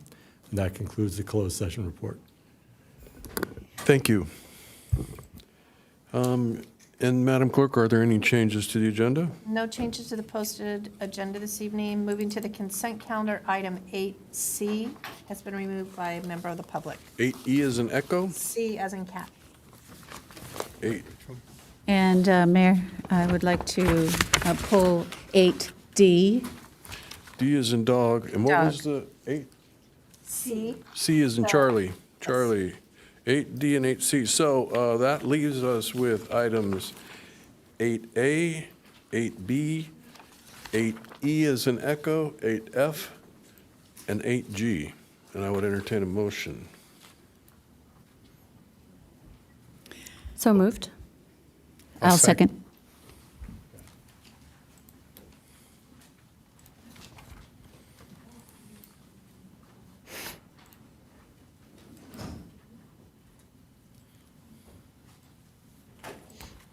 Motion carries unanimously. That takes us to item 8C, and the speaker is Glenn Johnson.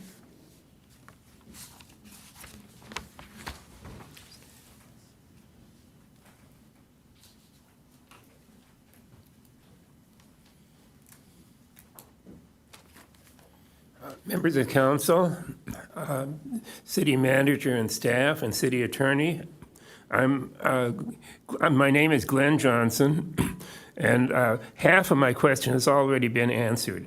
I was worried about the $12 million item on the consent calendar, which by itself is about 10% of our city budget. And Mr. Kranz, Mayor Kranz, that is covered by insurance? Or do we have to do some belt tightening? It is insurance, and we have a self-retention that we pay towards that. If the risk manager here could explain a little bit. Good evening, Mayor and Council. The city has a self-insured retention of $250,000. And then in addition to that, the city purchases excess coverage up to a limit of $50 million. The $12 million is, regarding this settlement, is fully paid, fully funded by the excess carrier. Thank you for the information.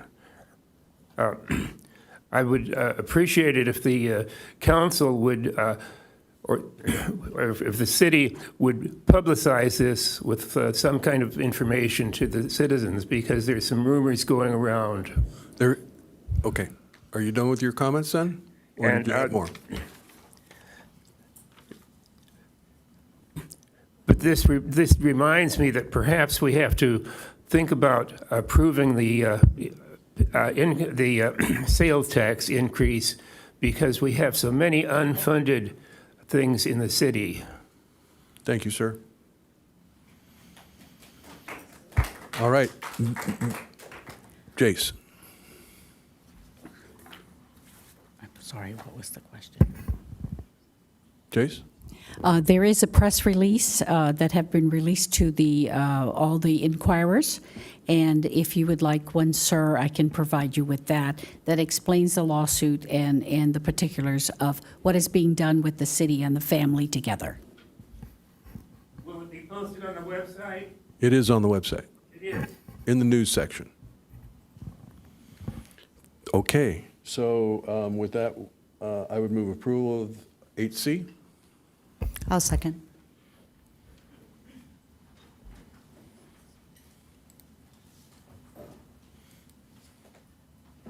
Motion carries unanimously. That takes us to item 8D. Mayor, if I could tee this up, I'm just speaking in regards to being the co-chair of the Native Plant Preservation Committee. I think that's what we called ourselves. It's been a little while, but this item is a contract with SWCA associated with one of the city council approved items for the native plant policy, and this is the ordinance piece. On page 14, which is the beginning of the SWCA scope of work, task number 1, task number 1A. I want to make a comment about this, and my co-chair may also. I've spoken with our city manager about this, in that the scope of work isn't quite articulated the way that the subcommittee was looking to address the forming of the native plant list. I'll try to briefly explain that and then open it up for other comments. This task looks like the consultant, it will be creating a curated list, a specific list for our city, and that was not the intent of the subcommittee. It was our intent to simplify and streamline that activity more than that, and to simply use research and then use lists that are already prepared by specialists in native plants. That could be the Native Plant Society or other sources. So I wanted to go on the record of saying that we would request that that task scope be modified to represent that. Thank you. Councilmember Ehlers? Yeah, and I agree 100% with that comment. When we had our discussions, both with the native plants for Encinitas, and there are quite a few very qualified experts in that group. In fact, some that you named in your document, in your RFP, were on that group. And their suggestion was for two reasons, not just setting up the list, but the maintaining of the list in perpetuity. And so the idea was if we use something like the San Diego Plant Atlas as our baseline, as one of maybe multiple, and we never decided one or multiple and how the overlap might be, other than it should be Southern California natives. And so I would like to make sure that direction is incorporated into the task 1A. We believe that that makes 1A much simpler, hopefully simpler, and it certainly makes the future maintenance of that list almost default, right? So, yeah. I wanted to make sure that there, and I had an additional thing to bring up, so it sounds like we got that all settled.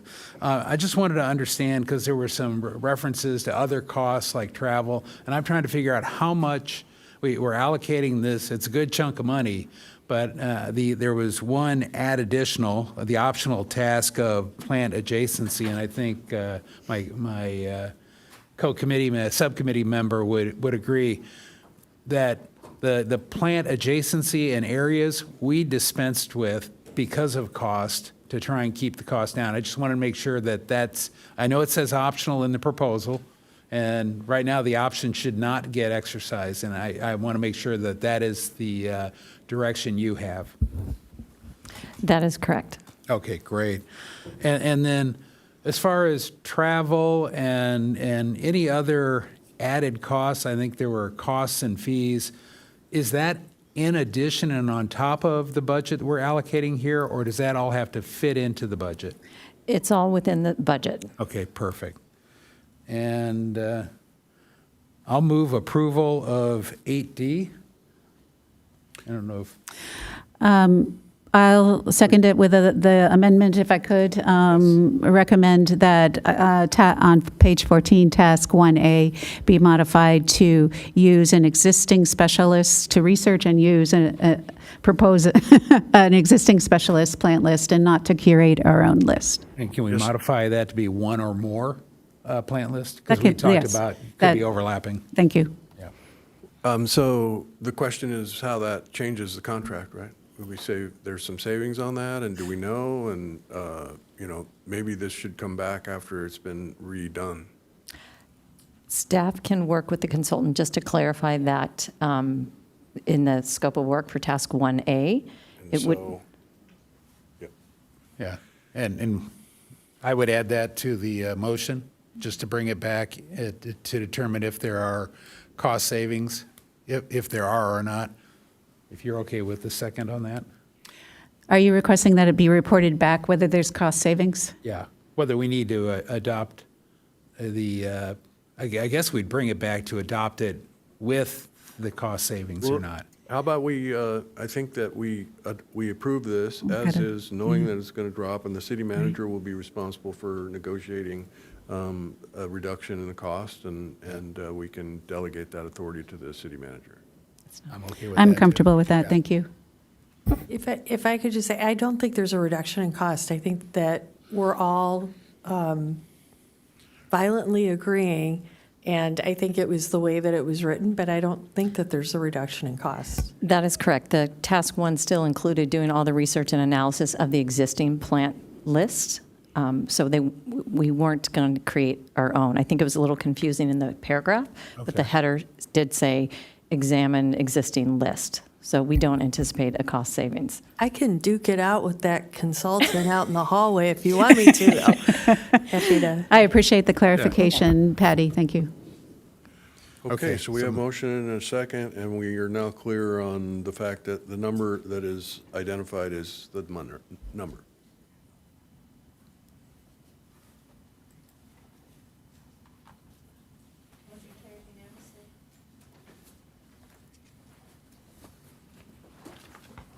Okay, that takes us to item 10A, which is a public hearing to consider a timely filed appeal.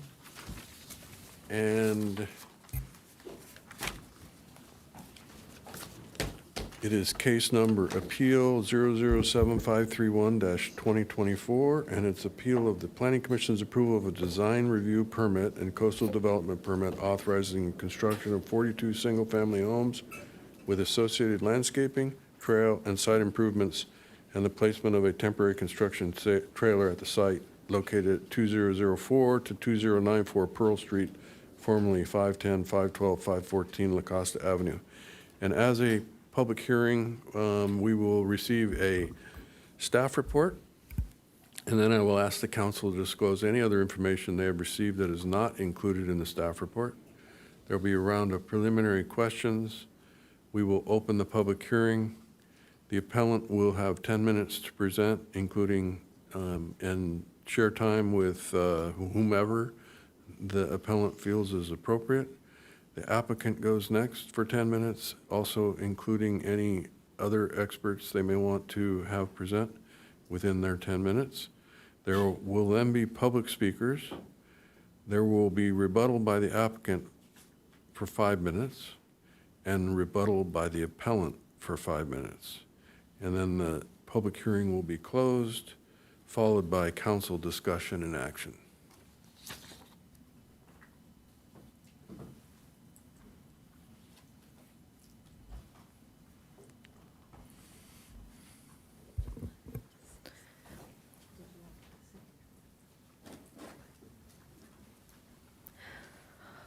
Good evening, Mayor, Deputy Mayor, and council members. The item before you this evening is an appeal of the Planning Commission's approval of the La Costa 48 Design Review Project. My name is Fran Carr, and I will be presenting the staff report for the appeal this evening. The project proposal is for a design review and coastal development permit for the construction of 42 new single-family homes, site landscaping, trail improvements, and the placement of a temporary construction trailer. The site is located on 42 single-family lots addressed as 2004 to 2094 Pearl Street. The site has the previous address of 510, 512, and 514 La Costa Avenue. The project zoning is R3, Coastal Zone, Special Study, Scenic Visual Corridor, Cultural and Natural Resources Overlay, and Coastal Appeal Jurisdiction. The project site has had several previous approved discretionary entitlements. In 2019, the application for a tentative map for the density bonus subdivision, design review for the grading, and coastal development permit were reviewed and approved by the City of Encinitas. An EIR was circulated, reviewed, and certified for the project. Specifically, the project was first approved by Planning Commission, then the Commission's decision was appealed by the Bataquitas Lagoon Foundation to City Council, and that appeal was then denied and upheld Planning Commission's decision to approve the project. The CDP at that time was then appealed to the California Coastal Commission, who set additional conditions to the coastal permit and approved the CDP in 2021.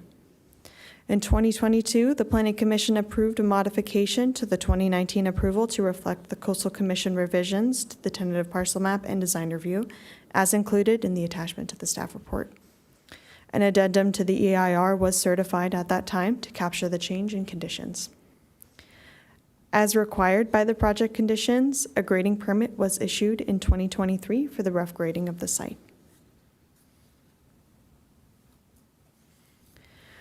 The determination before you tonight is for an appeal of a design review permit and coastal development permit for the construction of the homes on the project site. The design of the homes include 13 unique plans and 5 color and material schemes. Grading information was included in the 2022 approval for the trail on site, but the materials are further established through this design review approval in 2024. Part of the scope includes a CEQA determination that the project scope was included within the certified EIR. The project determination before you tonight is for an appeal only for the architectural review of the homes. The 6 rear lots adjacent to the bluff, known as lots 12 through 15, 33 and 32, are not proposed to be constructed within this project scope and will be required to submit separate coastal development permits for the approval of those residences once proposed. I've included a site plan for reference on the screen, and the majority of the scope of work is outlined in blue.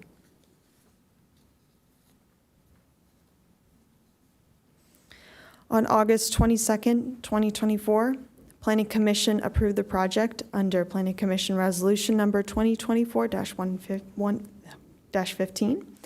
On September 3rd, 2024, the Bataquitas Lagoon Foundation filed a timely appeal of the project.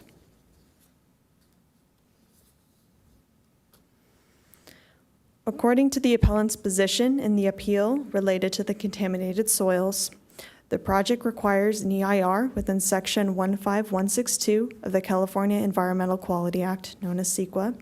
Since additional information on contaminated soils identified within the lagoon have been brought forward, project should go through a CEQA review process for another EIR.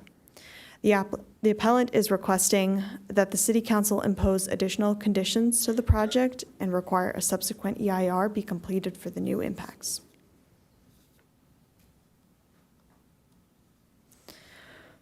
According to CEQA guidelines, Section 15162, when an EIR has been certified, no subsequent EIR shall be prepared unless the lead agency determines that substantial changes have occurred to the project or circumstances that require major revisions to the EIR, or new information is available that shows new environmental effects or new mitigation measures.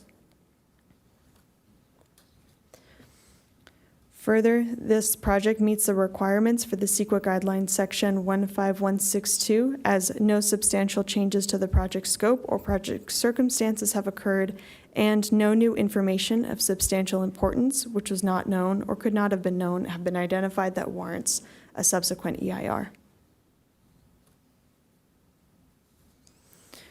Regarding the adequacy of the EIR, the staff can confirm that project impacts were previously addressed within the certified EIR, including hydrology, drainage, water quality, geology and soils, and hazardous materials. Further, project impacts were mitigated through approved mitigation measures and project conditions, which are implemented in the grading plan and construction phase of the project.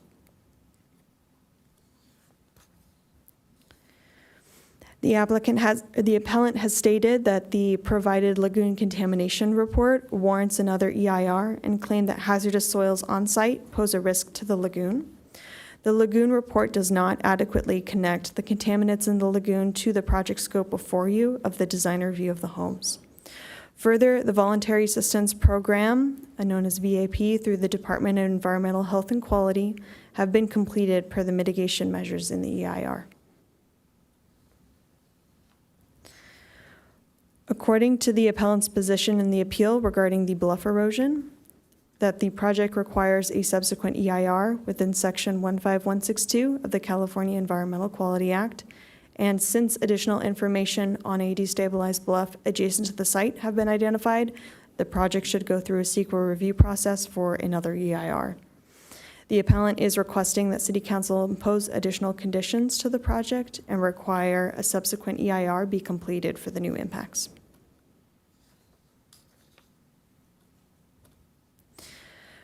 Regarding the assertion that bluff erosion constitutes a new environmental impact as a result of the project, staff can confirm that the location of the bluff erosion is outside of City of Encinitas jurisdiction. The project has a pending Coastal Commission coastal development permit for the repair of the bluff, and the City of Carlsbad and California Coastal Commission have separate approval and environmental review procedures. Further, the erosion repair will not conflict with the proposed project scope before you. In conclusion, staff recommends City Council adopt Resolution Number 2024-119, denying the appeal and affirming the August 22nd, 2024 Planning Commission decision.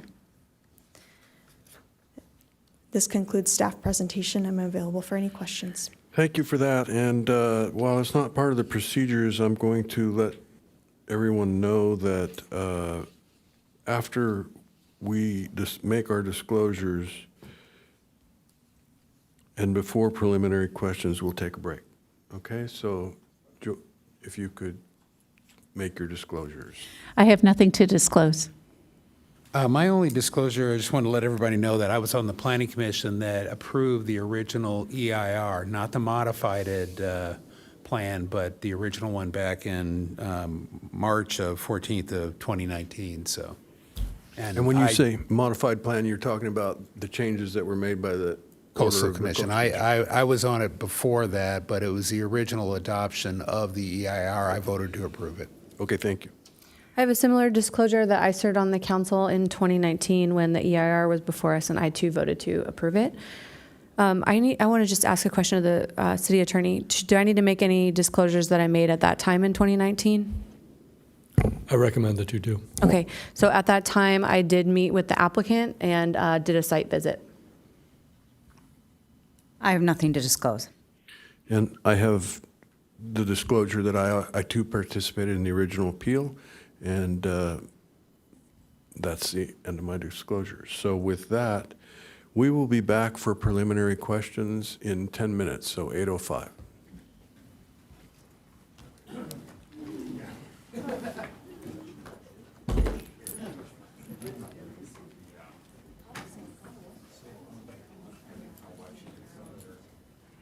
That's a good question.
Okay, if everyone would please retake your seat, we will come back to order and start with preliminary questions.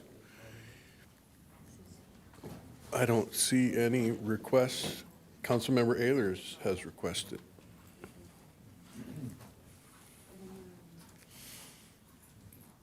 See, first question, I know that the County Department of Environmental Health and Quality issued a closure letter, but I didn't see when did that occur? Sure, so the closure letter was issued on August 2024. August, what date? August, I believe it was, let me get you that date precisely, but August 21st, 2024. Okay. And then I noticed on the presentation, can you show, you had a map up there of the outline, with the outline of the project.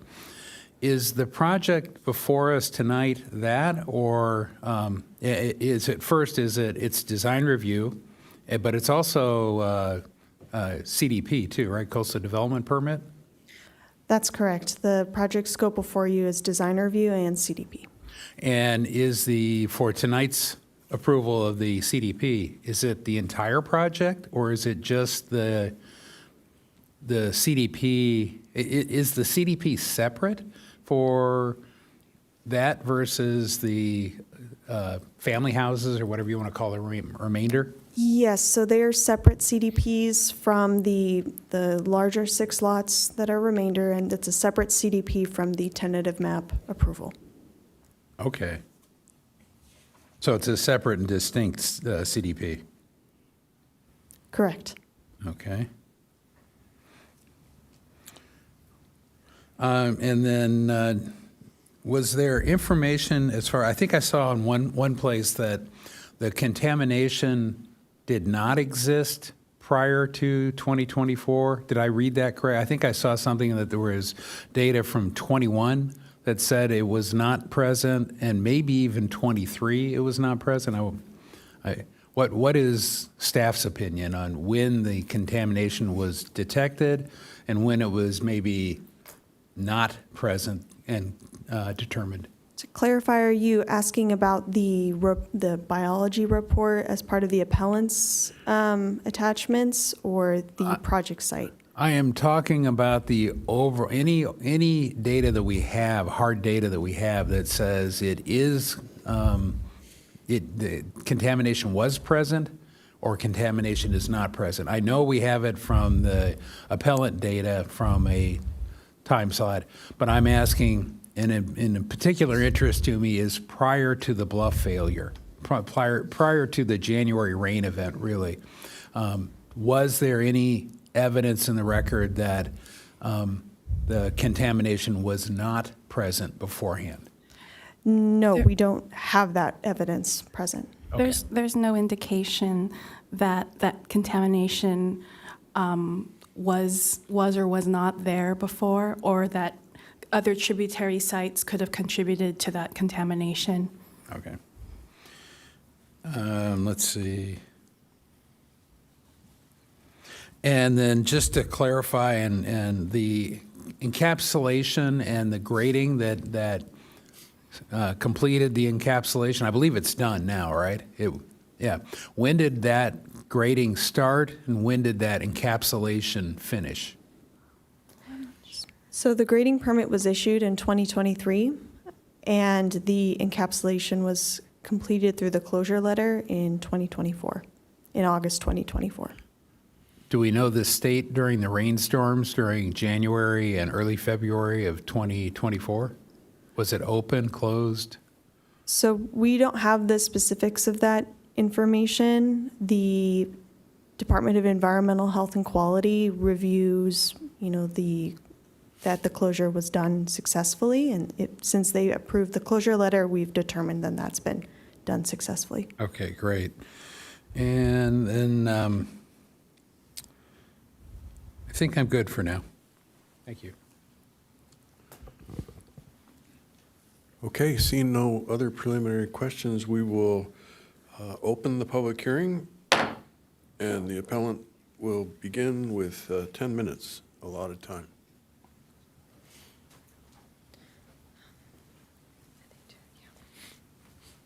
Good evening. My name is Chris Ross. I'm the president of the Bataguitos Lagoon Foundation. Just a quick background, in case you probably do know, but just in case you don't, we are a 501(c)(3), a public benefit corporation. We've been around for 42 years. We'll be celebrating our 42nd anniversary in January. Before we get too much into this particular 10A issue, this is my first opportunity to speak to the Encinitas City Council. I want to thank you for acquiring Surface Point. Okay, so the foresight and the fortitude to do that is very much appreciated by all of our members. On behalf of them and the 26,000 people that visit the Bataguitos Lagoon Foundation every year, thank you. Thank you. With that, obviously conservation and preservation is a really important part of our initiative. We are comprised completely, since 1983, comprised completely of volunteers. We are an all-volunteer organization. We come from all walks of life. We are bound together by our mission, which is simply to preserve, protect, and enhance the Bataguitos Lagoon. So we're volunteers, we're not professionals, so please keep that in mind as you go look at our materials. One of our key initiatives is water quality. And we have, through a grant, with grant monies, we've been doing water quality testing on Lagoon. Mr. David Hill, who will speak right after me, is in charge of our water quality management program. And the recent testing that we did early this year alarmed us significantly. We think you should be alarmed too. And David will go into the details of what we found. Good evening, council members and Mayor David Hill. Obviously, I'm a member of and on the board of Bataguitos Lagoon. I'm presuming you've seen the PowerPoint, but I can go through part of it. Second, maybe the third slide, please. Okay, the next slide. Okay. We're talking about here the CEQA guidelines, section 15162, which is the regulations that govern an existing EIR, whereby environmental effects have taken place after that approval, and there is provisions in 15162 to allow for a subsequent EIR, and that is what we are calling for here on this appeal. It is allowed, it has been done before, and there is case law covering it, and it can be presented. Maybe it should be presented at another point in time, because we don't have enough time in order to discuss it in details. But it is a significant environmental effect that's taken place. But additionally, what I want to get through is that we have a hazardous waste site. Somehow this seems to be forgotten. We have hazardous waste. We have 6,300 tons of hazardous waste, or 6,300 cubic yards of hazardous waste, toxaphene, Deldrin, DDT, OCPs, organochlorine pesticides. They do not go away. They have been on the property for 45 years, period. And we are still discovering it in the lagoon. And that's how we found it in February the 29th of this year. We did not find any OCPs in the lagoon, then they were all non-detect on December the 9th, 2021.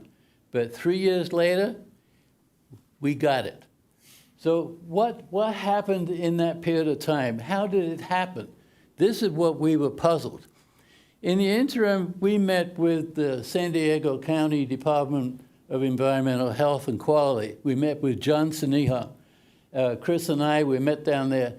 They did not know about the bluff collapse. It was not part of that deal.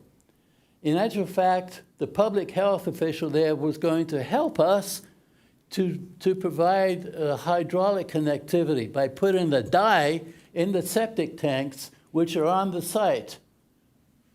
And in the rebuttal from the applicant, they said there are no septic tanks, there is no leach field, and there is a leach field. The Weston people family have been on the leach field since 1940 or even before when they built the little shacks on that place. It is present. And what happens?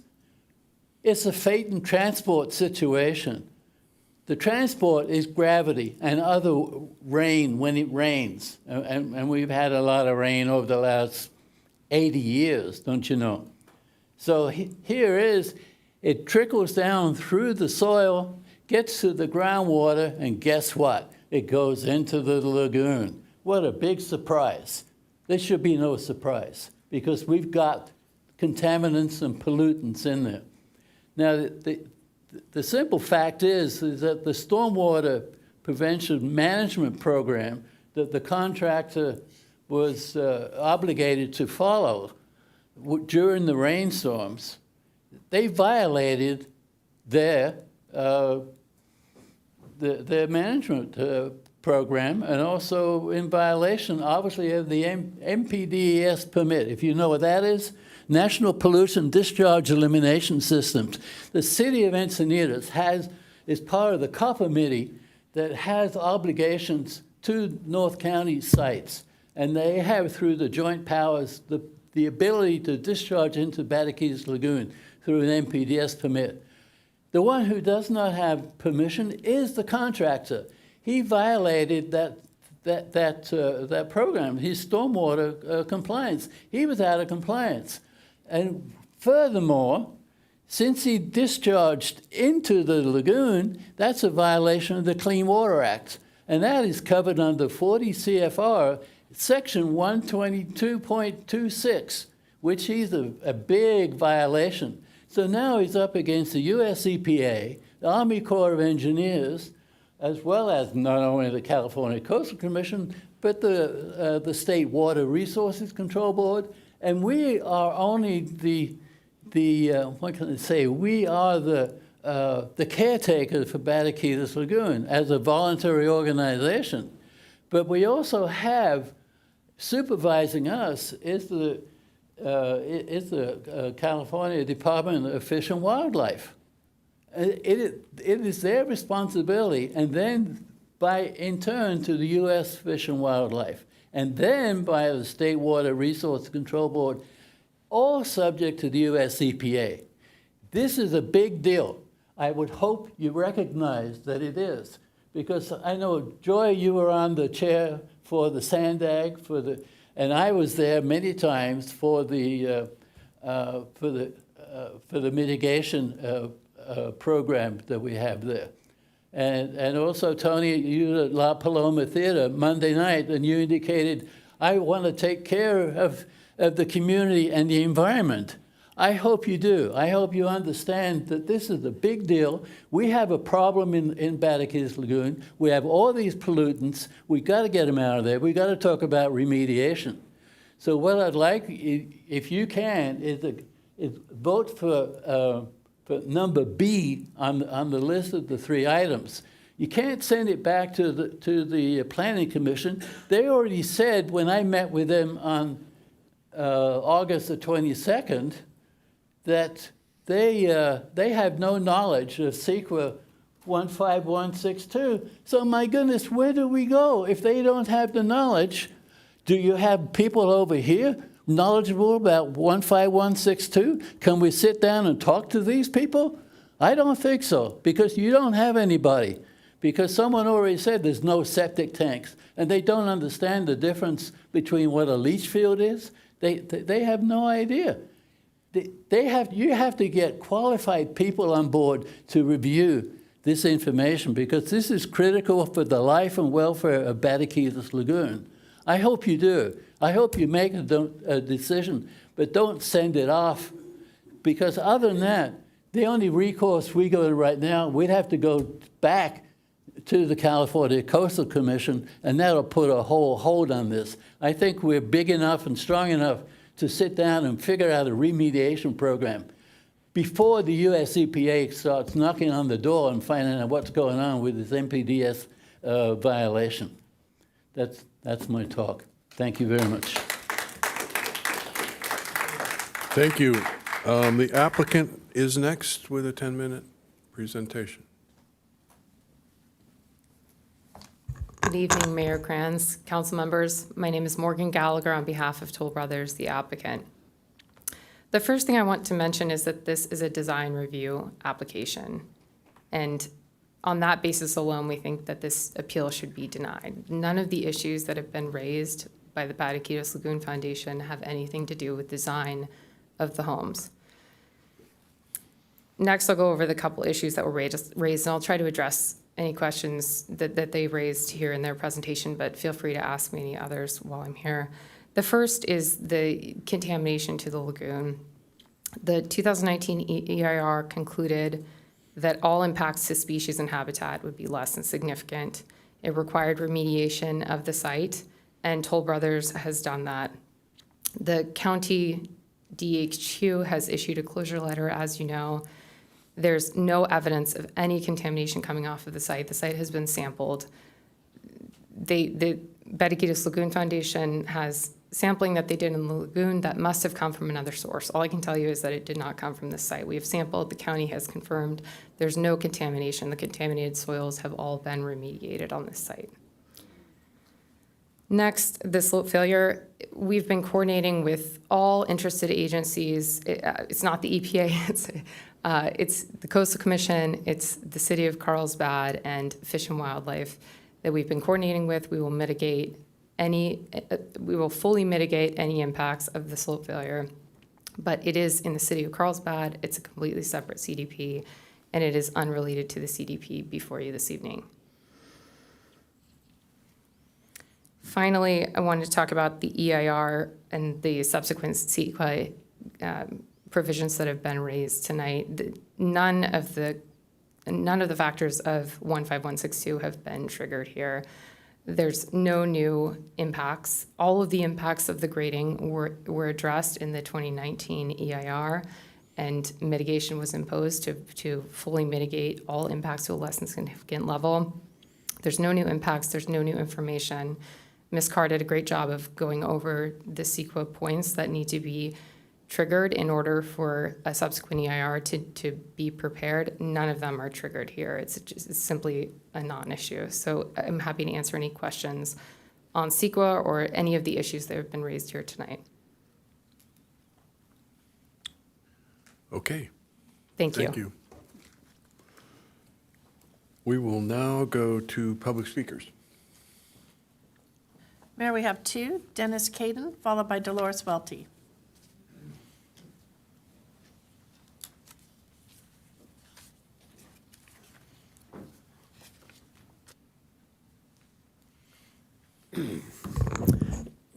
Good evening. So I have a little story to tell. There's a fellow who's walking along, and a gentleman comes by walking his dog.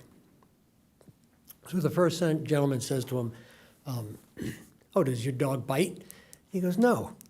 So the guy goes down to pet him, and the dog like bites his arm and his hand, and he says, "I thought you said the dog doesn't bite." And he said, "Well, he's not my dog." And well, that was new information. And so that's what you're getting tonight, is new information that wasn't there before, but it's factual.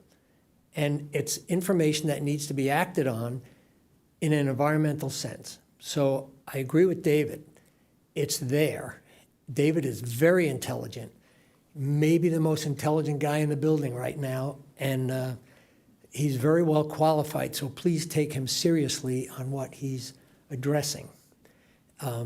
Thank you very much.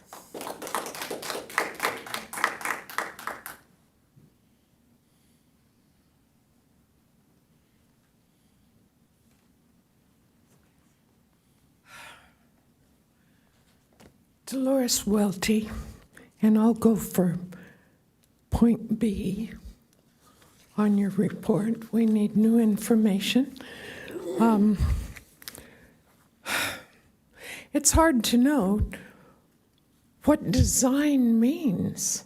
To me, it even means how you place the houses on the property. And when you have approved a grading that causes a bluff collapse. That goes way beyond design. That's total ignorance. And you need to stop it. You need to protect your bluffs here. Now, she showed you where the 42 houses are, but the damage came on the property that was set aside for the Westons to build whatever they want later. I have a map.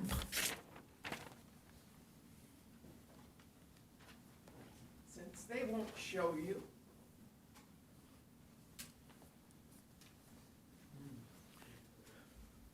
I should ask if you read my letter. I sent you a letter with pictures. If not, let me show you the pictures. This is lot 13, 14, 12, and 15. Now, they made from lot 12. Dolores, you need to speak up at the podium here so we get that recorded. I know, but you don't provide any kind of thing for me to talk to here.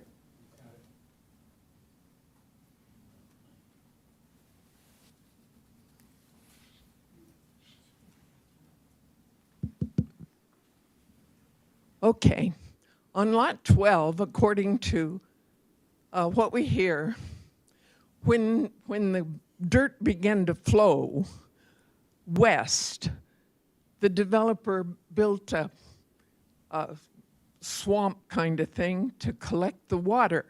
That broke through and went down the fence. Can you tell where the fence is? The end of the property there, that dark line?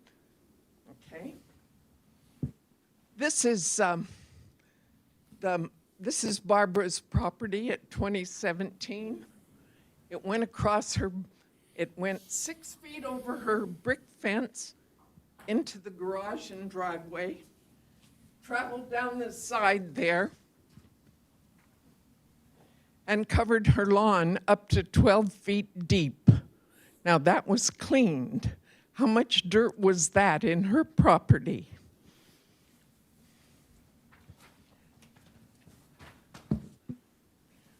That's the side. You see how it's all falling apart there? It's eroding down into a trench. Here's the trench. Here's the big protection now that Barbara has for her property. That's down at the bottom of the picture there. Well, right in the middle, actually, next to the fingerprints. That's the end of her brick wall. And these are big holes that stay there. And all we have is that tarp. And that's since January 22, 23, when the rains came in. We want that repaired. We want your planners to leave bluff tops alone and not grade them and not pile up dirt. Dirt was piled 10 feet high, and it just went when that rain came. Look forward to the kind of climate we're going to have. I'm shaking. Good grief. That's enough for me, I guess. Am I through? I have more time? Ask Kathy. You have 10 minutes. Okay. We want water monitoring wells on property that has pesticides. We want to know, is this going into our water table?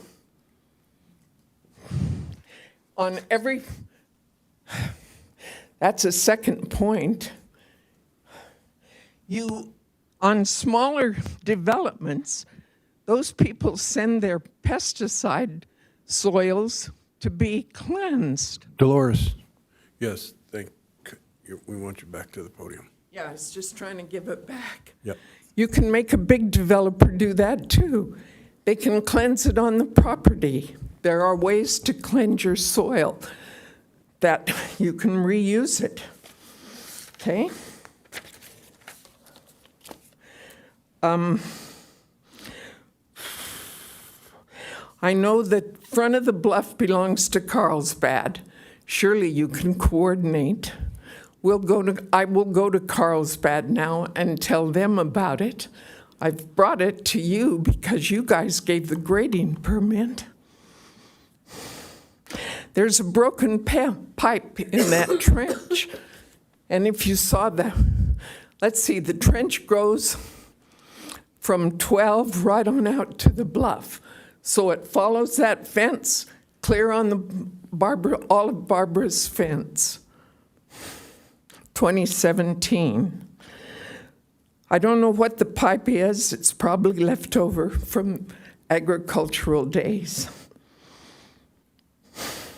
I can't stress enough that planning staff has to be held to city policy. City policy is that you don't grade if you don't have to. I know that, well, Colomos, one of your planners said she prefers gravity flow, which is why this was so damaged. Wanted to get the sewer to flow easily down to La Costa instead of using a sewage pump. Barbara's house is on sewage pump. The Stedman house next door, next to lot 12, is on sewage pump. I'm on sewage pump. My neighbor's on sewage pump. There are 2 or 3 more on Sheridan Road that are on sewage pump because the land slants and the county would not grade. They would not grade near the bluff. You should not grade near bluffs. You should follow the land, and you should make your staff do it. You have a policy of 8 feet cut and 4 feet fill. That's plenty. That's plenty. This was a 10-foot fill. See what it does? Take note, please.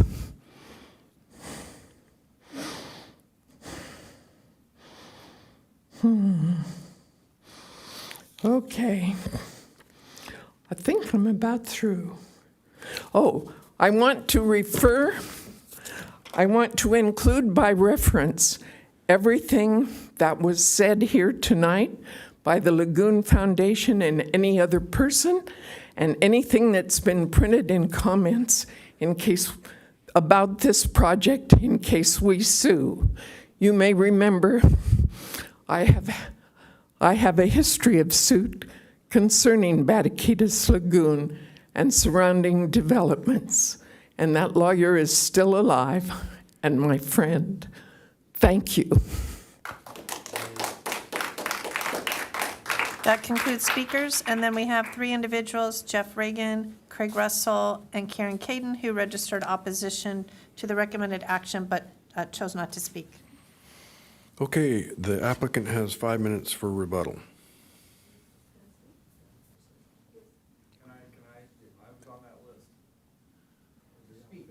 Yeah, there's another speaker. What's that? He's the appellant. You just called my name. I'm here. I'm ready to. Well, so what were the 3 names that you called? He's part of the appellant presentation. Right, so He also put in one that just said he registered opposition.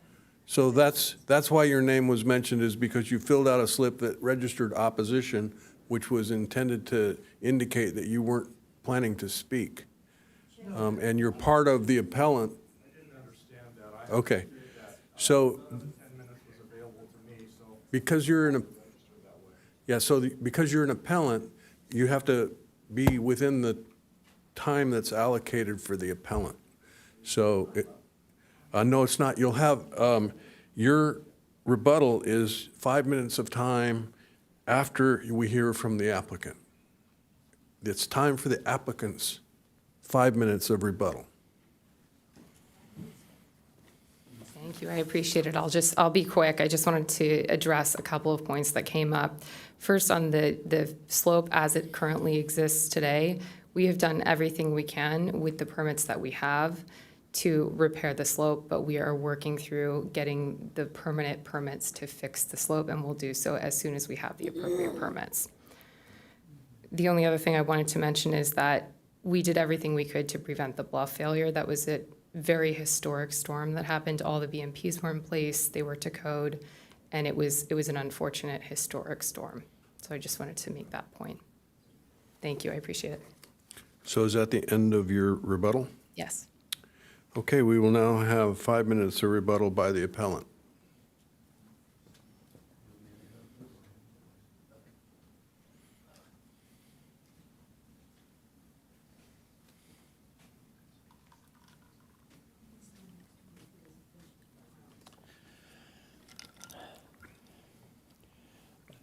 I want to say one issue is that the bluff failure obviously was caused by high grade of the on-site soils. There was also a pit or a basin, according to the witness who saw probably maybe 20,000 or maybe 30,000 gallons. It was a very large pool of water, and the rains were coming. But finally, the whole thing just washed away. Not only did all the mud, you saw the photos that Dolores had, and that went on to 2087, Stidham's property, as well as the Colbert property. And by in turn, it undermined their property, and their patio right now is hanging in the breeze. There's nothing underneath it. It's amazing. And there's a tree that's about approximately, and I was up there, it's probably about 36 inches diameter, and half of it is exposed, with roots the size of your arm hanging in the breeze. We end up with rains this wet season, and there's no restraining devices holding back these trees. Those trees are going to go down, and it's going to take the bluff with it, because those trees, hundreds of tons of weight is being supported right now. But it is a disaster in the making right now. You need to be on the bubble with this one, because this could turn around and bite the city and be very, very expensive.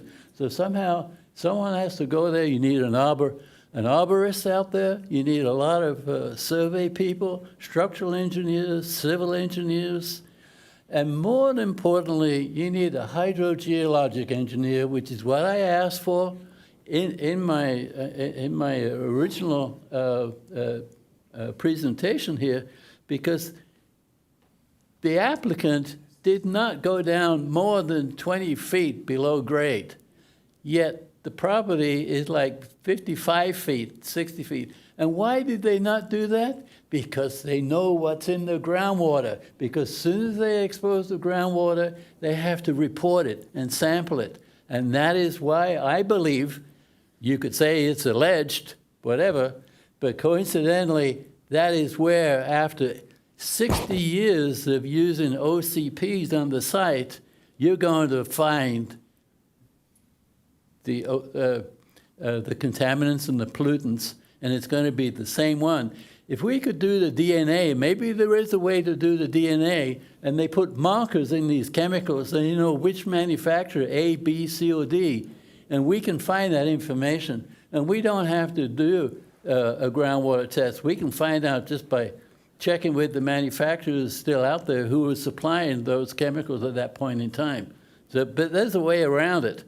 But ordinarily, the applicant has to work with us, the Bataquitas Lagoon. We are the stakeholder. They never did contact us back in 2016 when they did the phase ones, the Layton Associates.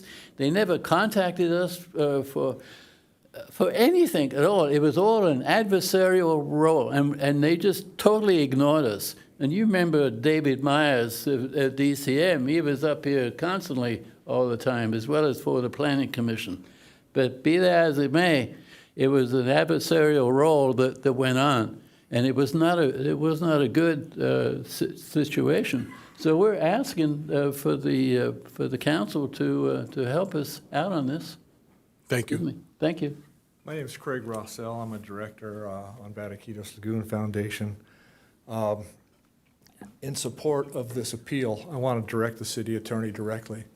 During the staff report, I took note that there's a jurisdictional issue, apparently having to do with where city borders are located. I want to object strenuously to any such thought or idea. The bluff collapse was cause and effect. The cause was on Encinitas property. Encinitas is responsible for what happened. And my hope is that responsible action will be taken to correct the situation. Thank you. Thank you.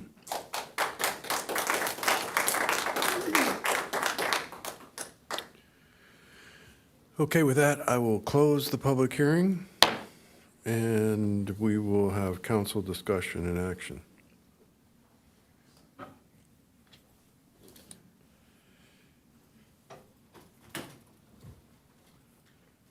Councilmember Ehlers? Let's see, I might want you to open it back up if we had questions of fact here that we could get from the Happy to applicant. do that, yes, sir. Okay, cool. Yeah, and the comment about whether it happened on Encinitas or Carlsbad, I think the lagoon portion is in Carlsbad, but the evidence that Dolores Welty showed the grading, the 10-foot addition on top of the original terrain, that has to be in Encinitas, and I guess I would look to staff to confirm that.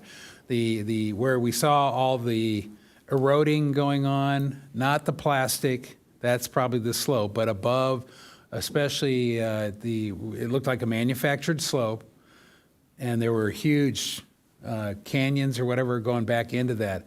I assume that was on Encinitas property, on the project, on the original project site. Is that true?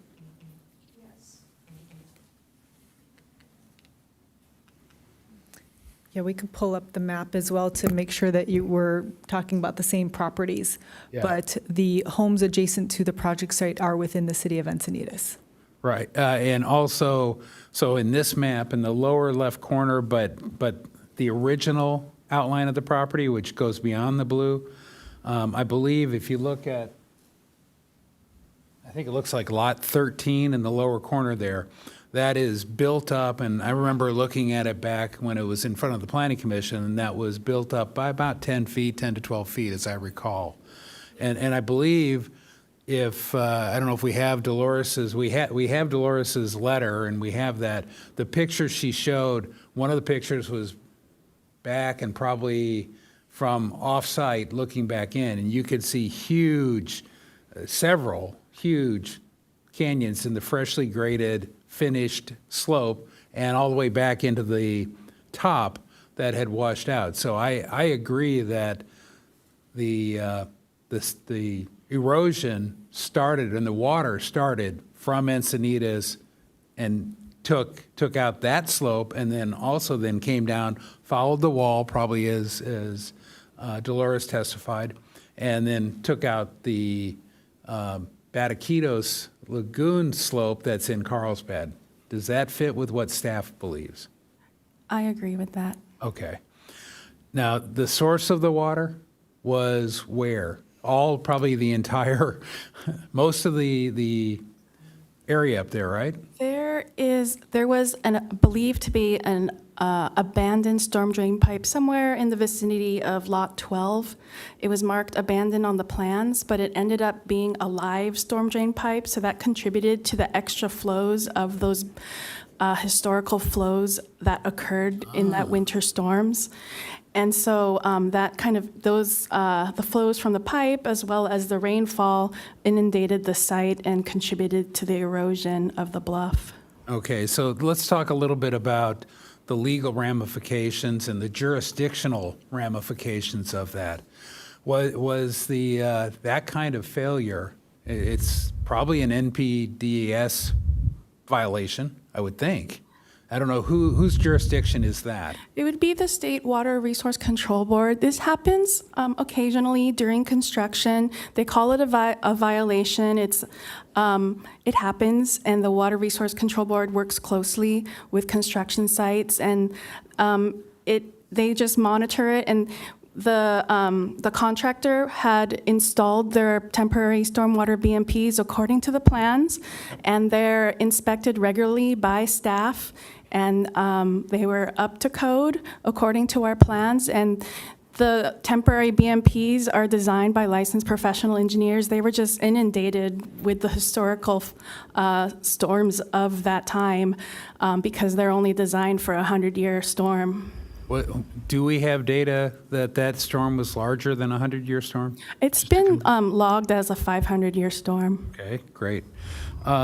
And then let's talk a little bit about the closure letter and the timing of that, because that was the big question in the staff report. It didn't have the date of the closure letter, and I'm like, geez, was that before or after? Well, it turns out it was after. And so does that mean, as far as the evidence in front of this body right now, it means that grading was proceeding. Grading proceeded from starting in 2023 when we issued the permit through January of 2024 with the 500-year storm. And so it does seem plausible that the contamination in Bataquitas Lagoon was a direct result of this event with this failure of the BMPs. I don't know whose fault it is, and it's probably it's a different jurisdiction, but I'm trying to understand the facts of the case so we can, but so far, I don't believe it was a pre-existing. The only thing I didn't see, which I would have liked in the appellant's case, is hard data that said, we tested on January 9th, 2021, and here are the results. I didn't see that, and that would have been very helpful. But you testified to that, so at this point, I'm going to take you at your word, and I believe that's probably true. Right now, I'm looking at it going, I'm not sure if this is our violation. So now I want to talk a little bit about the CEQA 15162. What does trigger one? Give me an example of another case that would have triggered, and I'm in particular talking about the third clause, the substantial, new information of substantial importance. What's something that would trigger that? So just speaking kind of metaphorically, if we had done the EIR, analyzed the project impacts, and for biology, for example, and there was like a sensitive species located on site that we then had evidence after the EIR was certified and it wasn't included in that, that would be like a significant environmental impact that would then require modifications of conditions of approval, modifications of maybe the findings, mitigation measures that are adopted with the EIR. So we've analyzed the information that has come in from the appellant, and part of that is that we've analyzed the hazardous impacts. We've provided mitigation measures for those. And the new information has not fallen under that more severe environmental category to require changes in the environmental mitigation measures and changes to the conditions of approval. But in this case, potentially or allegedly, the BMPs failed, and where there was not contamination before, maybe, allegedly, there is contamination now definitively, and we see the signs that it did come off this property. So I view this as that is new information of substantial importance. I understand we knew it was there contained, and the fact that the closure letter didn't occur until August of this year, and the grading started back then, it seems like something happened in the middle there. It seems like somebody's at fault here for a environmental disaster, really, because you now have these OCPs out in the lagoon where they weren't before. So If I may respond to that. Absolutely, I'm learning here. So. Yeah, absolutely. The scope of work that Planning Commission approved was for the design review of the homes. whereas the grading that we're speaking about tonight and on this topic right now was covered under prior approvals. So it's not related to placing the homes on the prior site. And I do want to also make note that upon the bluff erosion that occurred, we contacted immediately the wildlife agencies, Coastal Commission, and the Regional Water Control Board to ensure that everybody was talking and we understood where the jurisdictions were and what permits were appropriate moving forward. Okay, and I totally appreciate that, and that was my next line of questioning. I was going to go down, so you're ahead of me. Thank you. Let's see, I think it was actually in the applicant's letter on, I forget what page, but they talked about, was this procedurally invalid? Is this, and I think you're getting to that, there are 2 points for it being procedurally invalid. One, due to the late filing, potentially, and number two, due to the scope of the design review and the local coastal permit. And I took exception to the applicant's letter, always talked about the architectural design review, but always left out the fact there was also a coastal permit, coastal development permit part of this, and we needed to look at both those. And so I'm going to break those in two. First one, from staff's perspective, was the filing of the appeal timely, on time? And this is a case where I owe equal due process to the applicant and the appellate, and I can't make it late. If it's late, it's late, and that, to me, would invalidate the action tonight, unfortunately. But so what is your view on the filing of the appeal? So staff's view is that the appeal was filed in a timely manner due to the Labor Day holiday. That kind of what, normally our appeal ends on a Monday, but because we were closed, the appeal moved to the next business day.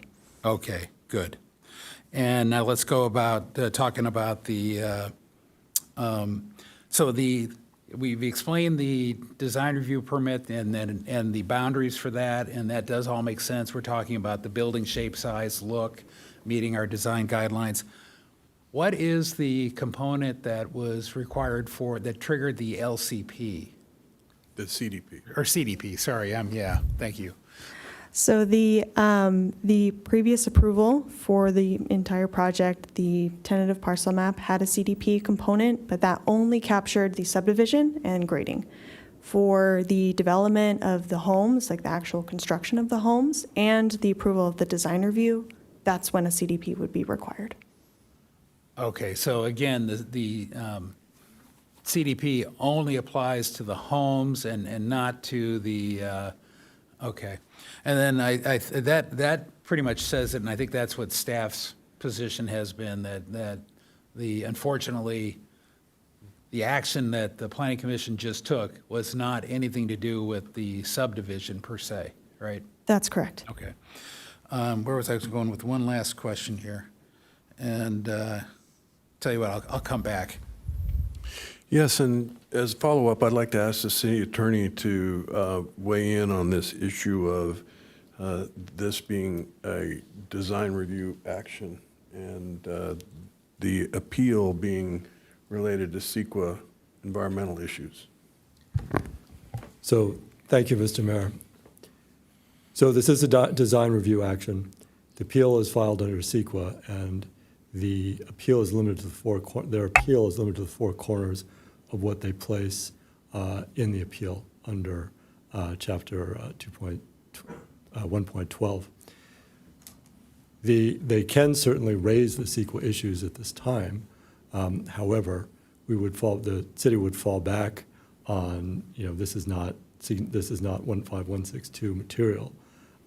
Specifically to, and I'll respond to Commissioner Ehlers and supplement what staff had said, under subsection 3 of 51562, under new information, it actually states, new information of substantial importance which was not found and could not have been known with the exercise of reasonable diligence at the time the previous EIR was certified as complete or the negative declaration was adopted, shows any of the following. A, the project will have one or more significant effects not discussed in the previous EIR or negative declaration. The significant effects previously examined will be substantially more severe than shown in the previous EIR.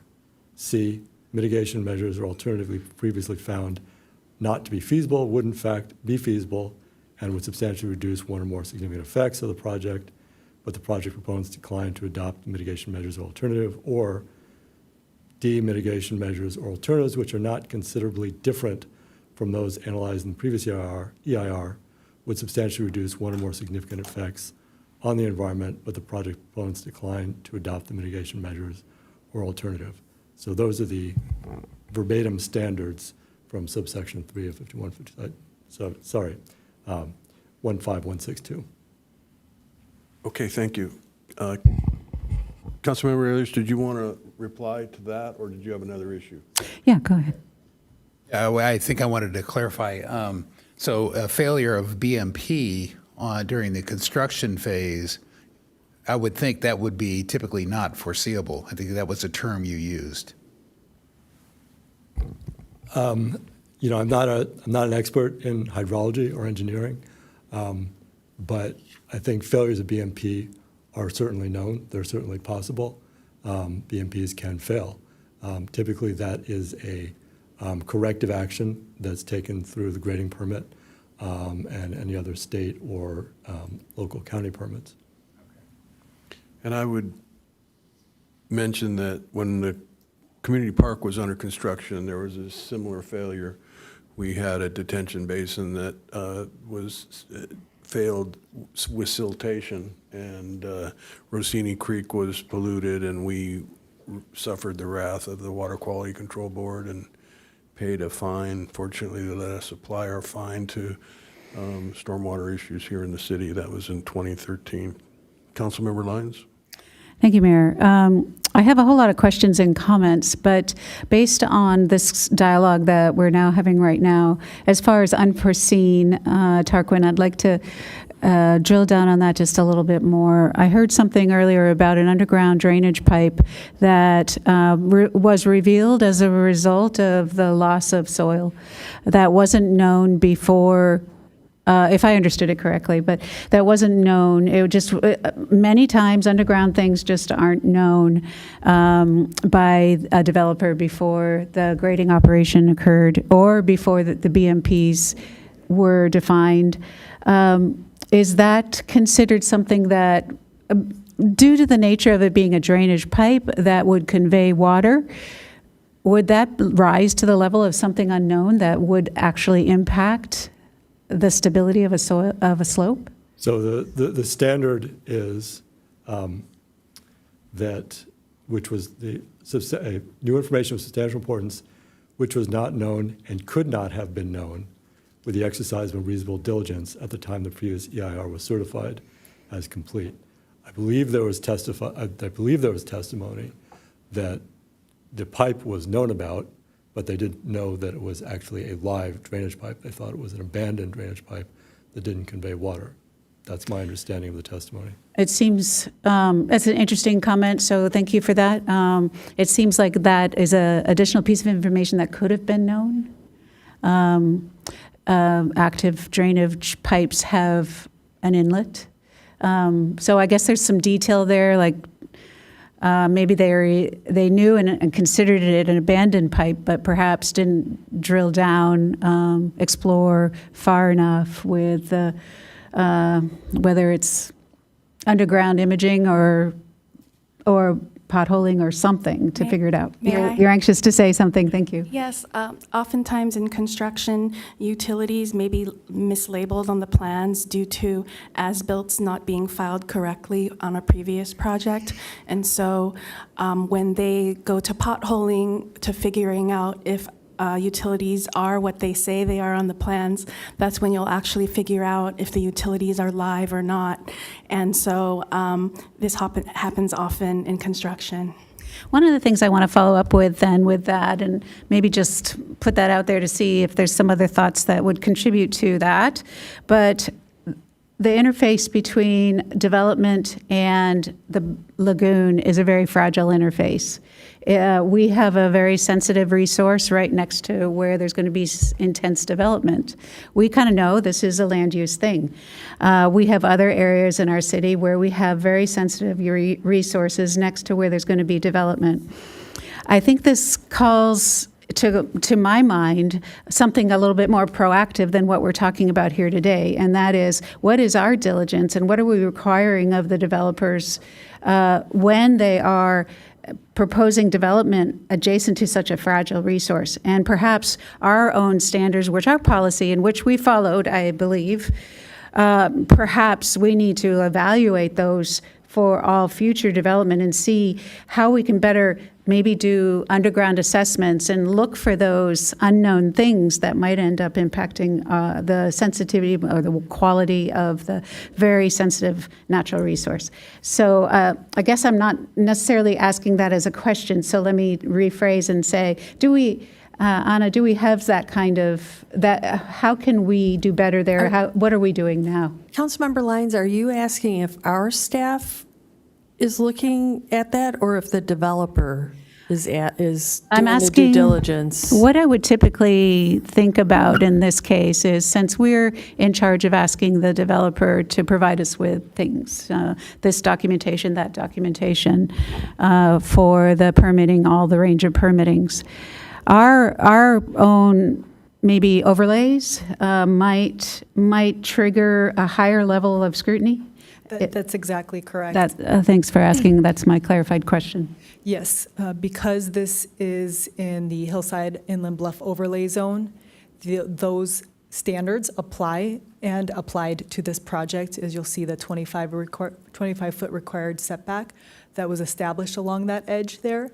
And then when any project site is adjacent to an environmentally sensitive habitat, a lagoon, anything in that realm, there are considerations, especially within our general plan, that says those need to be protected, and the design has to be designed as such so that it is protecting it. And that's why all the measures are in place on projects when they are adjacent to those resources. Thank you for that answer. Another one of my questions I'd like to jump to is, I've heard people say we were out of compliance, I've heard people say we're in compliance, and I've heard people say there was a violation of NPDES. Are all those things true? Could you help clarify for me? We were in compliance. The BMPs are inspected regularly by our staff, and if they were out of compliance, our reports would have shown. And our reports leading up to the rain event, where we had a discharge into the lagoon, showed that we were in compliance. And so upon our temporary BMPs being inundated and overwhelmed by the storm, combined with the storm drain that was mislabeled on the plans, that caused the discharge into the lagoon, then we became out of compliance. But up until that point, the BMPs were working and were were installed per plan. Just one more question on that. We were in compliance, then the dramatic storm event of January 24 happened, which pushed us out of compliance. So it's good to know we were in compliance before, but then we're out of compliance.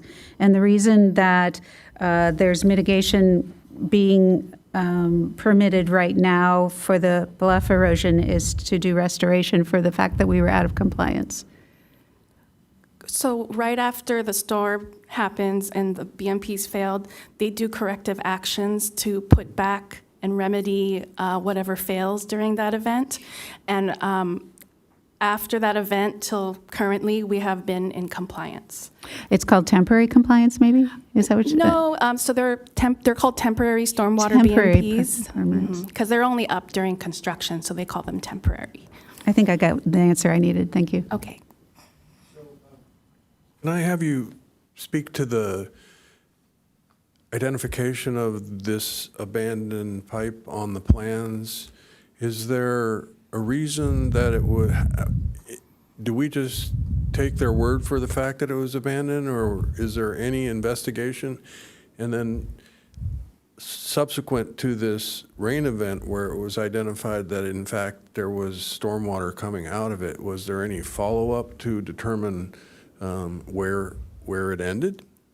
Was it draining water off of Acosta Avenue? Was it draining water off the property? What, did we check into that at all? I'm not aware if any CCTV was done to follow where the pipe was taking water from, but oftentimes we pull utility information from as-built plans, and sometimes when those are signed off on at the end of a project, they, during construction, they might have not been capped off properly, and they might have just been signed off as abandoned when really they weren't during construction. And then those are filed away incorrectly as abandoned, and it just kind of carries down the pipeline and are mislabeled on So the next then- project. So then I'm asking, once that we established that in fact it wasn't abandoned because it was draining water, has there been any investigation to learn more about the source of the water that's draining? There has not, but they did cap it, so it's no longer going to pose a I threat to see. the site. So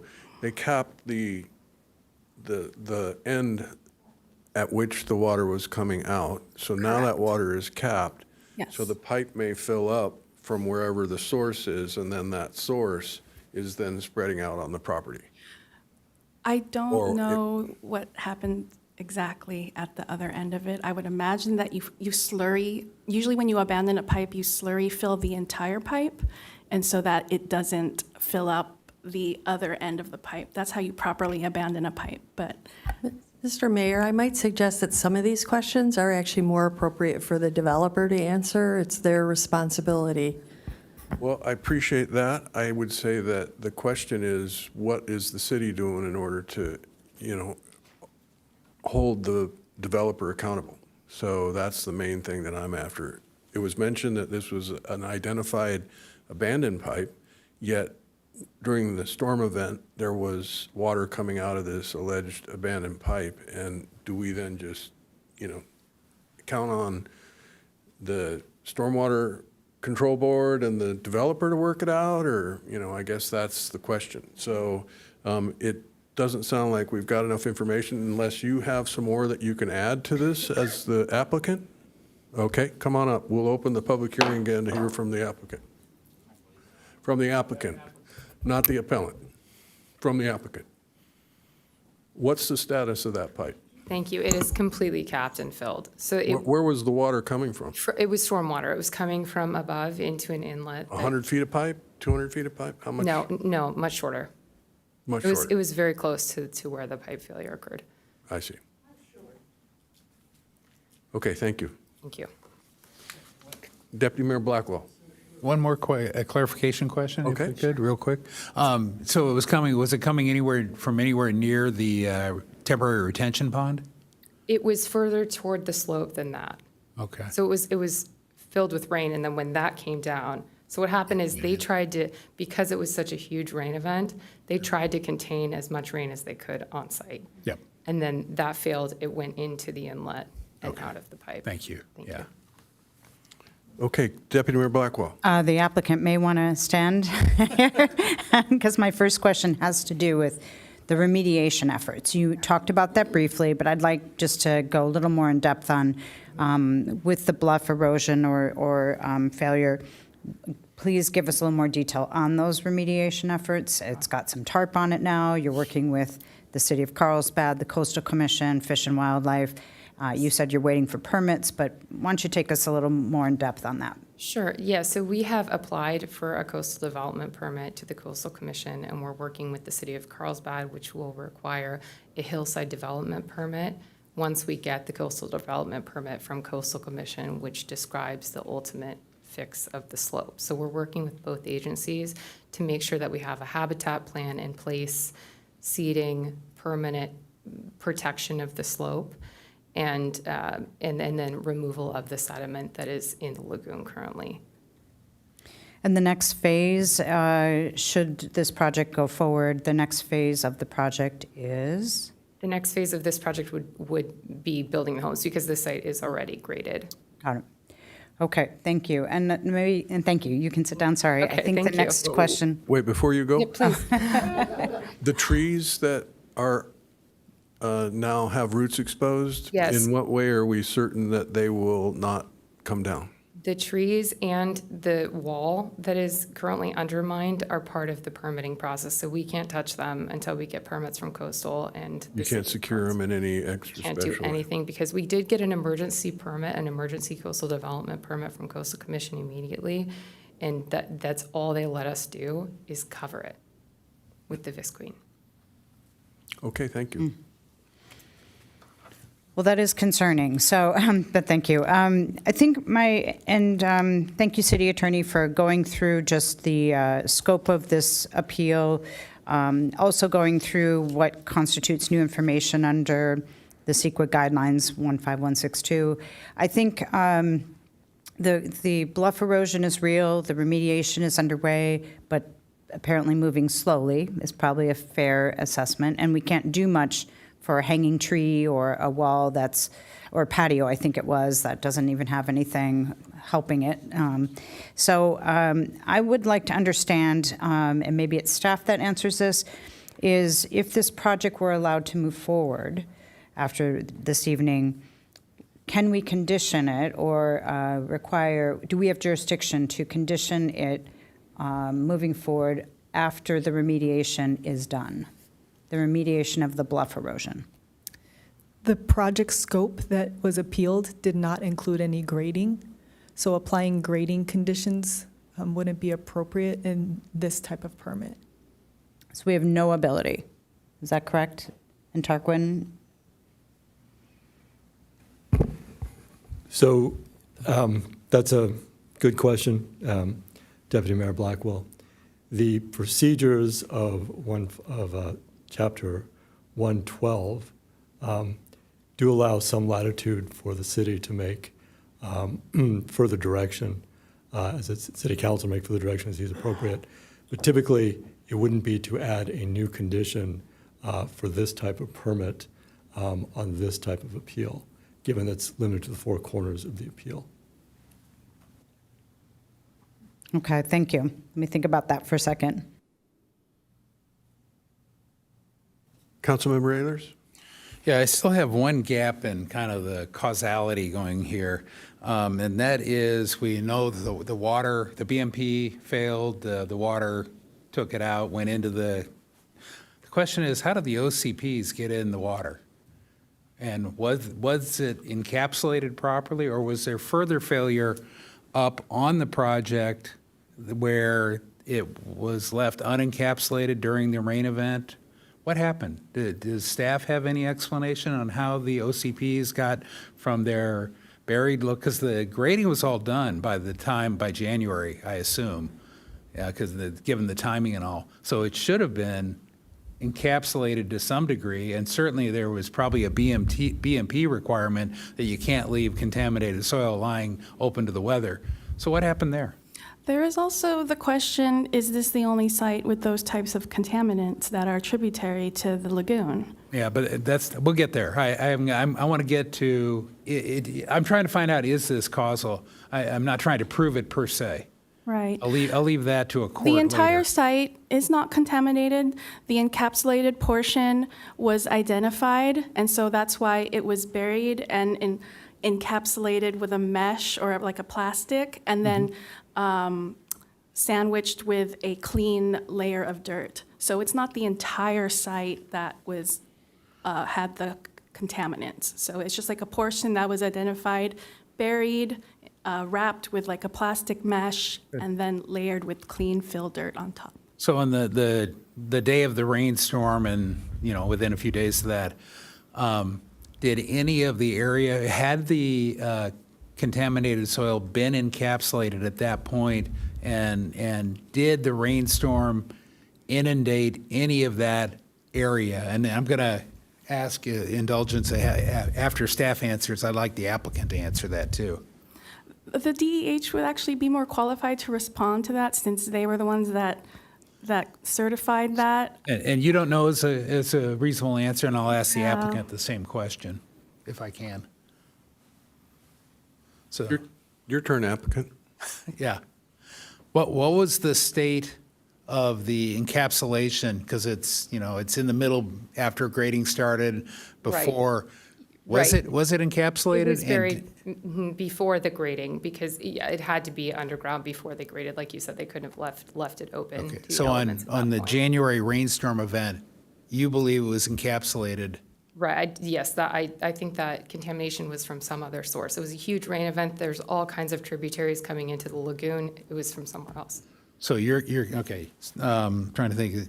And one last thing, the areas, the lots that you show where it is encapsulated, did they have any severe damage that cut in, what do you call them, canyons or whatever, into it up where the actual encapsulation occurred and is No, sitting? no, the Okay. rivets in the soil were all south of where that basin was that you were talking about. Okay, so, okay, thank you. Did you happen to have any photographic evidence? Did you survey the site and make images of the state of the property post-storm? We do have photographs, yes, and we also have discussed with the county, and they were confident that there was no contamination. Okay, so you worked with the county to establish that? Yes, and that's when they issued the closure letter. Okay, thank you. One last question, and this was in the appellant's contention. Do we have any evidence that the water table is not contaminated? And that may be or may not be from your site, but has anybody on your site done water testing at the water table level? In the Bataquitos Lagoon itself and off of the project site? Actually, as much as anything, I'd rather know in your property, within your property bounds. Yes. Do you know if the water table below your property has the OCP contaminants either now or previously? So the property has been cleaned up to DEHQ's standards. And does that include testing the water table? Going, a test well? Oh, yes, it Yeah. does, yes. Okay. Absolutely. So no multiple test wells around the property, and you're not seeing it? Because one of the contentions in the appellant's letter was that the erosion of the hillside opened up the water table to leach out freely into the lagoon. And so you're saying your test data post-rain event still shows no water table contamination? That's right. Okay, cool. Thank you. Thank you.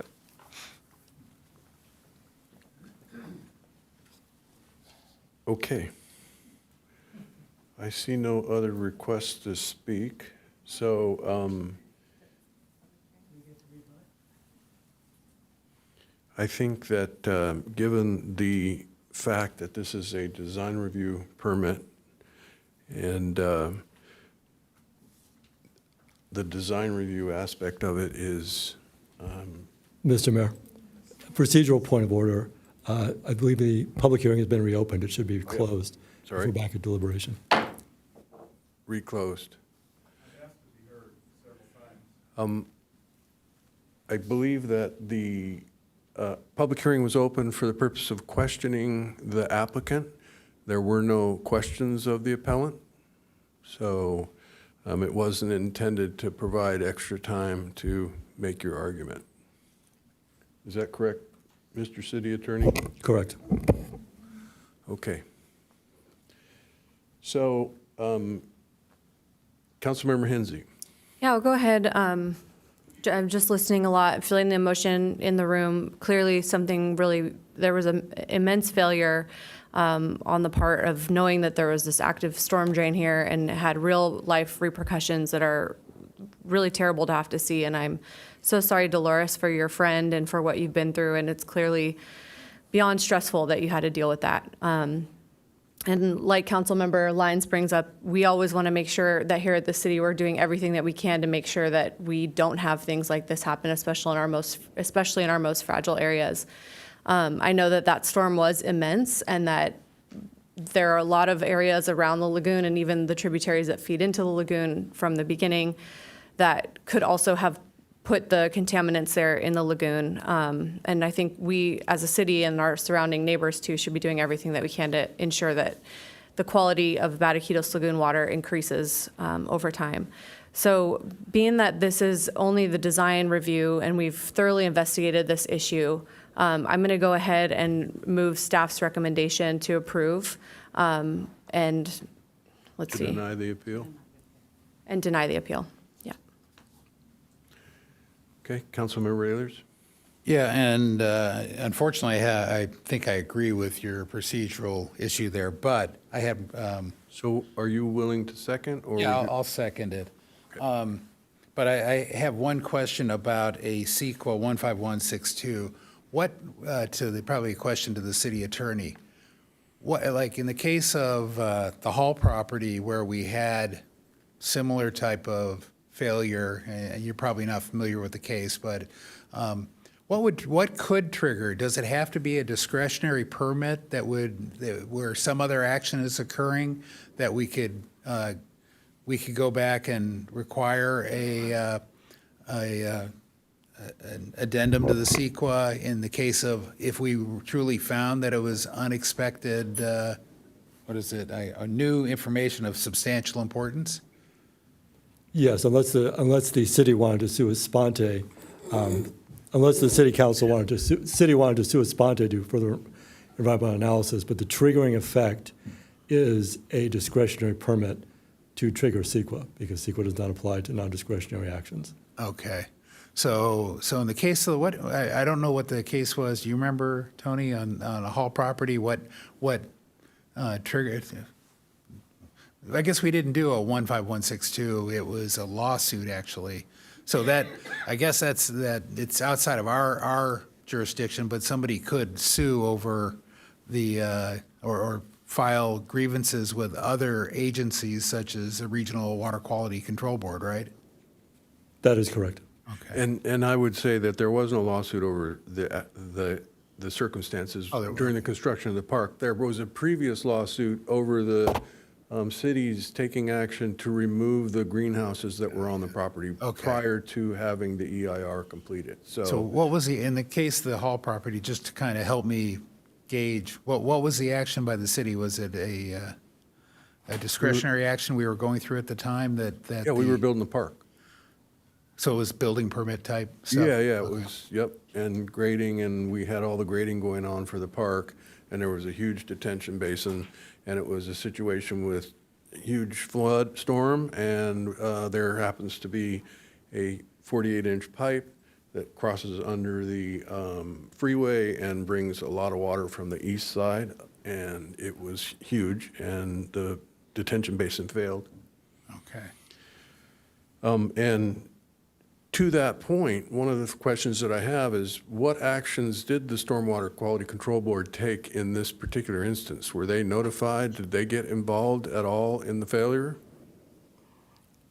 Typically, on an active construction site, when the discharge happens, the contractor is required to notify the Water Quality Control Board. And so when they come out, they do testing, and they make sure that the flow is controlled and contained, and then they make recommendations to better the site. And have they completed their recommendations in terms of, are they taking were there any fines involved? Was there any punitive action taken? I'd have to confer to the applicant on that. Yes. Did I close the public hearing? I'm going to reopen it. Thank you.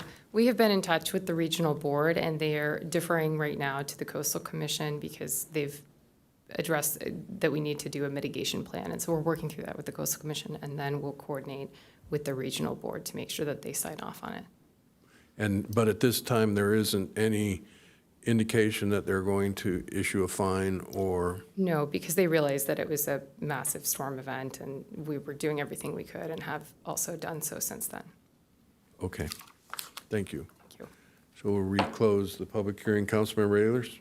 Yeah, so what this comes down to for me is, would there be any change to the CEQA mitigation effort that we are seeing tonight? And I think that's what staff, you're saying, what would we do differently? You know, I think in my mind, the EIR was correct. It should have anticipated, it obviously doesn't anticipate a failure of the BMPs or the temporary BMPs, and I don't know what we would go modify in the EIR going forward if we did go to this exception. It's you can go either way on some of this. I personally believe, and listening to everything today, this is more an issue for the Regional Water Quality Control Board to adjudicate, and it doesn't have ramifications in the EIR. And I think that's what staff has said, but I really appreciate it. I think a lot more detail came out tonight on both sides of what happened, when it happened, how it happened, and that helped immensely, finding out about the unknown pipe, that, and if that had run somewhere and come up somewhere and was piping a canyon full of water in here, I would have probably a different opinion, but it sounds like it was just a short 100-foot stub that came up to the surface, and it was part of the failure chain. And if it hadn't been there, the water would have gone over the edge and taken out the slope anyways. So it probably took the base of the slope out because of this. But so I'll be supporting the motion. Deputy Mayor Blackwell. Yeah, thank you. I just wanted to say I too will support the motion, even though I do recognize the pain it's caused the community and the concern the Barranquitos Lagoon Foundation has about the water quality. I did want to echo or kind of reinforce one of the points Councilmember Ehlers made, and that is, they're probably just, you can go back and forth on whether there's a basis for a subsequent EIR, but, in CEQA, there's a presumption in the guidelines against doing further environmental review. And I think that is something we have to weigh here as well. So again, for the reasons we've all discussed, I'll support it, but I really hope we can get the remediation permits quickly. I feel a lot, and especially it's, end of October, the rains start, it's got to leave the community very unsettled, and that's not acceptable. So whatever staff can do as well to make sure we're coordinating with Carlsbad to understand what's going on in the Coastal Commission. I know it's not within our authority or jurisdiction, but I would like us to stay involved. Thank you. Yeah, and to that point, I would ask both the city manager and the city attorney, what do we, these folks that live there are represented by this council, and in what way can we actively engage with the city of Carlsbad to accelerate the process?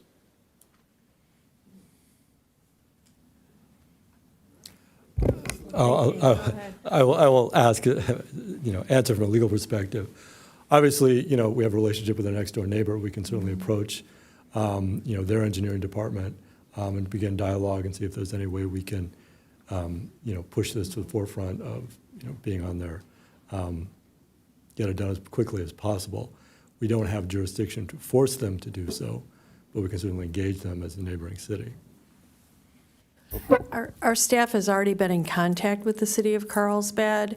And other than that, I don't know if there's anything that any of you fine women over there want to add to it, but I'm not sure, other than keeping in contact. Exactly. We have been maintaining contact, and they are aware that if there's anything that relates to the project site, that they would need to make us aware of it. We have not heard anything yet. Okay, thank you. Well, we have a motion and a second on the floor. Maybe we can talk a little bit more about some possible next steps for the council, for the elected officials to get involved with a direct letter. So why don't we vote on this matter, and then we can have a quick conversation about that. Motion carries unanimously. Okay, thank you. I'd like to ask for consensus to allow for a letter to be drafted to send to Mayor Blackburn and get some engagement from the elected officials so that they have an understanding of how important this is. Thank you for that. I'd recommend that. Okay. Support that. Yeah, I'd support it too. To what end? In other words, Well, they're kind of at the end of the tail, and they're in on the mitigation, the remediation. Well, and I guess, there is that question about just what good do we do, right? Mm-hmm. Staff is doing all the work, right? But maybe there's a way to kind of we got folks from the staff level in communication, and the idea would be to bring a little bit of pressure from maybe the top. And what about a similar letter to the Regional Water Quality Control Board? They seem to be they should be front and center in this, technically, we're the lead agency on the CEQA stuff, but on the water quality, I would think Regional Water Quality Control Board.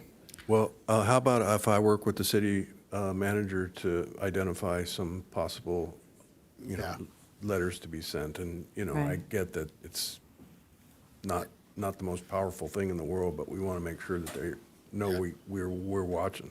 I support both. And I understood that it was the Coastal Commission, City of Carlsbad, and Fish and Wildlife. Is that right? Those three, okay. Okay. Thank you. The applicant, does anybody know the status of the public hearing? It's closed. The applicant wants to talk about. Oh, okay, so, For the damage. okay. If we could ask for assistance to work with the Coastal Commission. Okay, come on up to be recorded.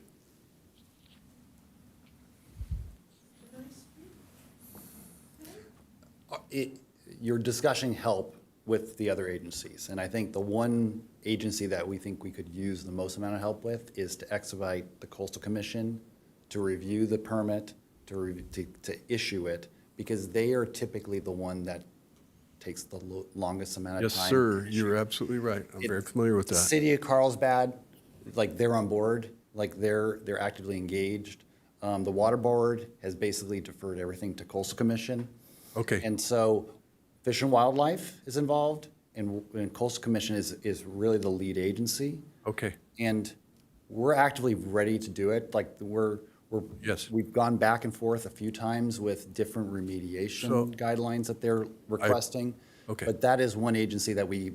Okay, say, I use your appreciate help. you speaking up. I think what we'll do is we'll have a meeting to strategize what the most effective method and direction, what can we do to most help? So, And we've done everything we can to this point without additional permits. So we've gone in and cleaned up the mud. We want to go fix the slope. Like, there's stuff that we want to do, but we're trying to finalize the. okay, thank you. Thank you, sir. Councilmember Ehlers? Yeah, kind of along the lines, what can we do? The contention tonight is that it didn't come off this property, that it was all encapsulated. So therefore, it came off some other property. Do we want to do anything within the jurisdiction of Encinitas to spend some money to try and figure out where did it come from? Did it come upstream from some other property that is contaminated but unknown? Well- And is there, I don't know what investigation we can do, but apparently we have a problem, although the timing seems odd. Yes, and, maybe a meeting with the Lagoon Conservancy would be in order as well, but the reality is that this, this is a water body that is, contaminated with Lake San Marcos water, and it travels a long way, and pollutants are coming from afar as well. So, happy to meet with y'all. I'll extend that offer too, because any dialogue we can have that would help us all understand the challenges of water quality in the lagoon, I think information is powerful, so thank you. I'd like to communicate as well. Yeah, it makes you wonder whether the golf course might be contributing, and there's a lot of potential, but the folks are experts, so it would be good to have an opportunity to work with them a little bit. So that finishes this item and takes us on to council member reports pursuant to AB 1234. Sorry, I'm going to list a few. Today, I attended the Encina Wastewater Authority board meeting and also the workshop. The workshop was on building resiliency and looking at producing our own energy. On Tuesday, yesterday, I chaired the Sandag Regional Habitat Conservation Task Force. I also attended the County Water Authority Officer and Chair meeting. On Monday, I attended the Sandag Low Sand meeting. I attended the Low Sand meeting as the Sandag representative. And on Saturday, I went to the County Water Authority Water Academy and toured the Levenheim Dam. I think I'm tired. Well, I think that there's one item that you haven't reported on that I can recall, which was the leadership elections at the San Diego County Water Authority.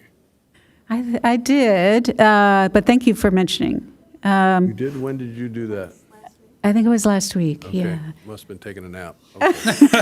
You two Just- retired. Yeah. Councilmember Ayers. But thank you for that. I am now the elected Secretary of the County Water Authority. Ready? I also attended the Encina wastewater board meeting and then the energy resiliency. And one of the things we discussed there was that ways to get more efficient, but yet still meet our AQMD or whatever the local air quality. The proposal that is being investigated further will actually take us from a cap of 80%, being able to produce 80% of our electricity, up to 100 through the use of linear motors is what they're proposing. So it's pretty cool. And actually, I think at a net cost reduction of power. So that's it for me.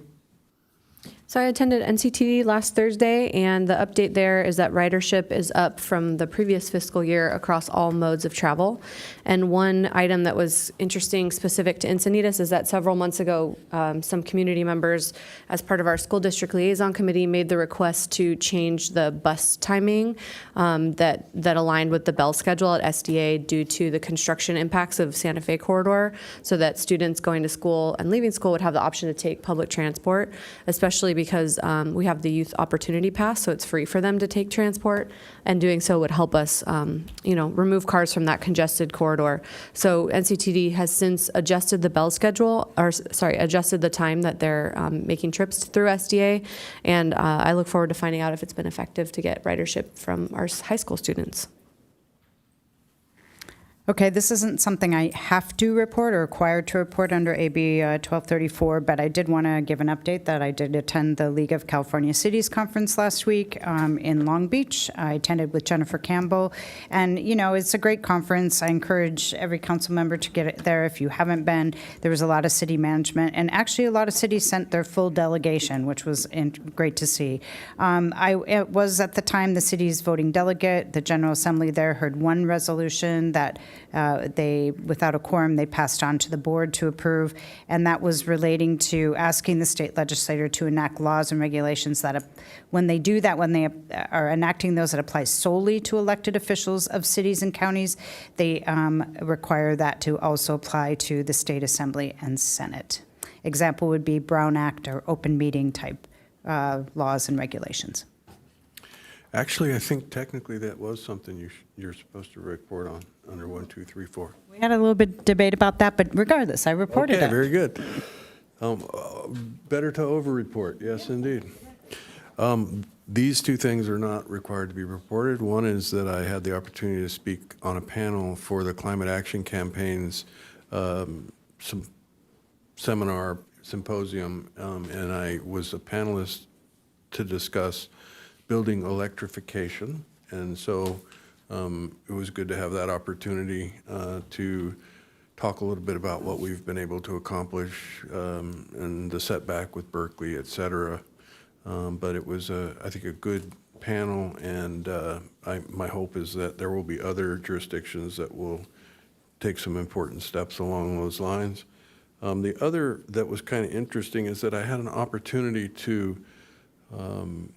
greet and give a small tour to a delegation of elected officials and civil servants from the state of Hawaii who were in town. They had made a trip, landed in LA, and toured some street. It was with Dan Burden and Tom Bertulis. They were leading this tour.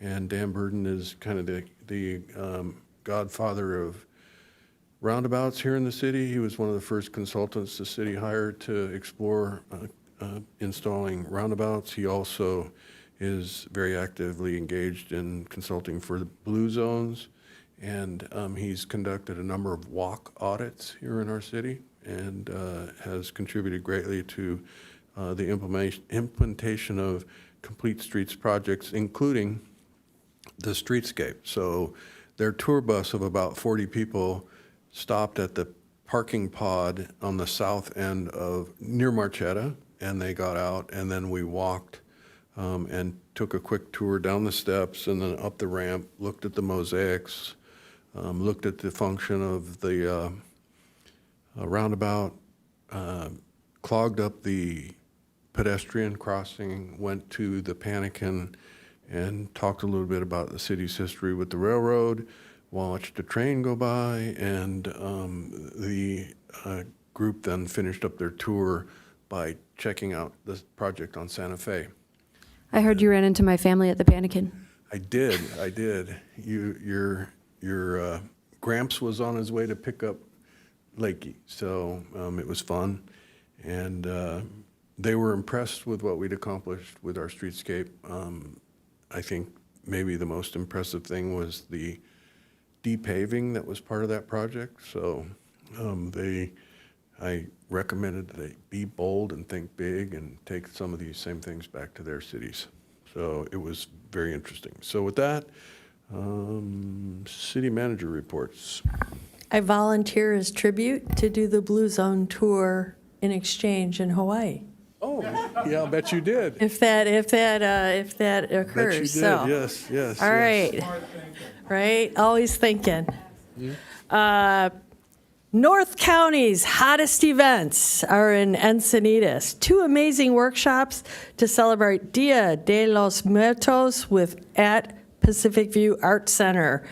Lean into the tradition of remembering loved ones who have passed by making a felt marigold garland or sugar skull.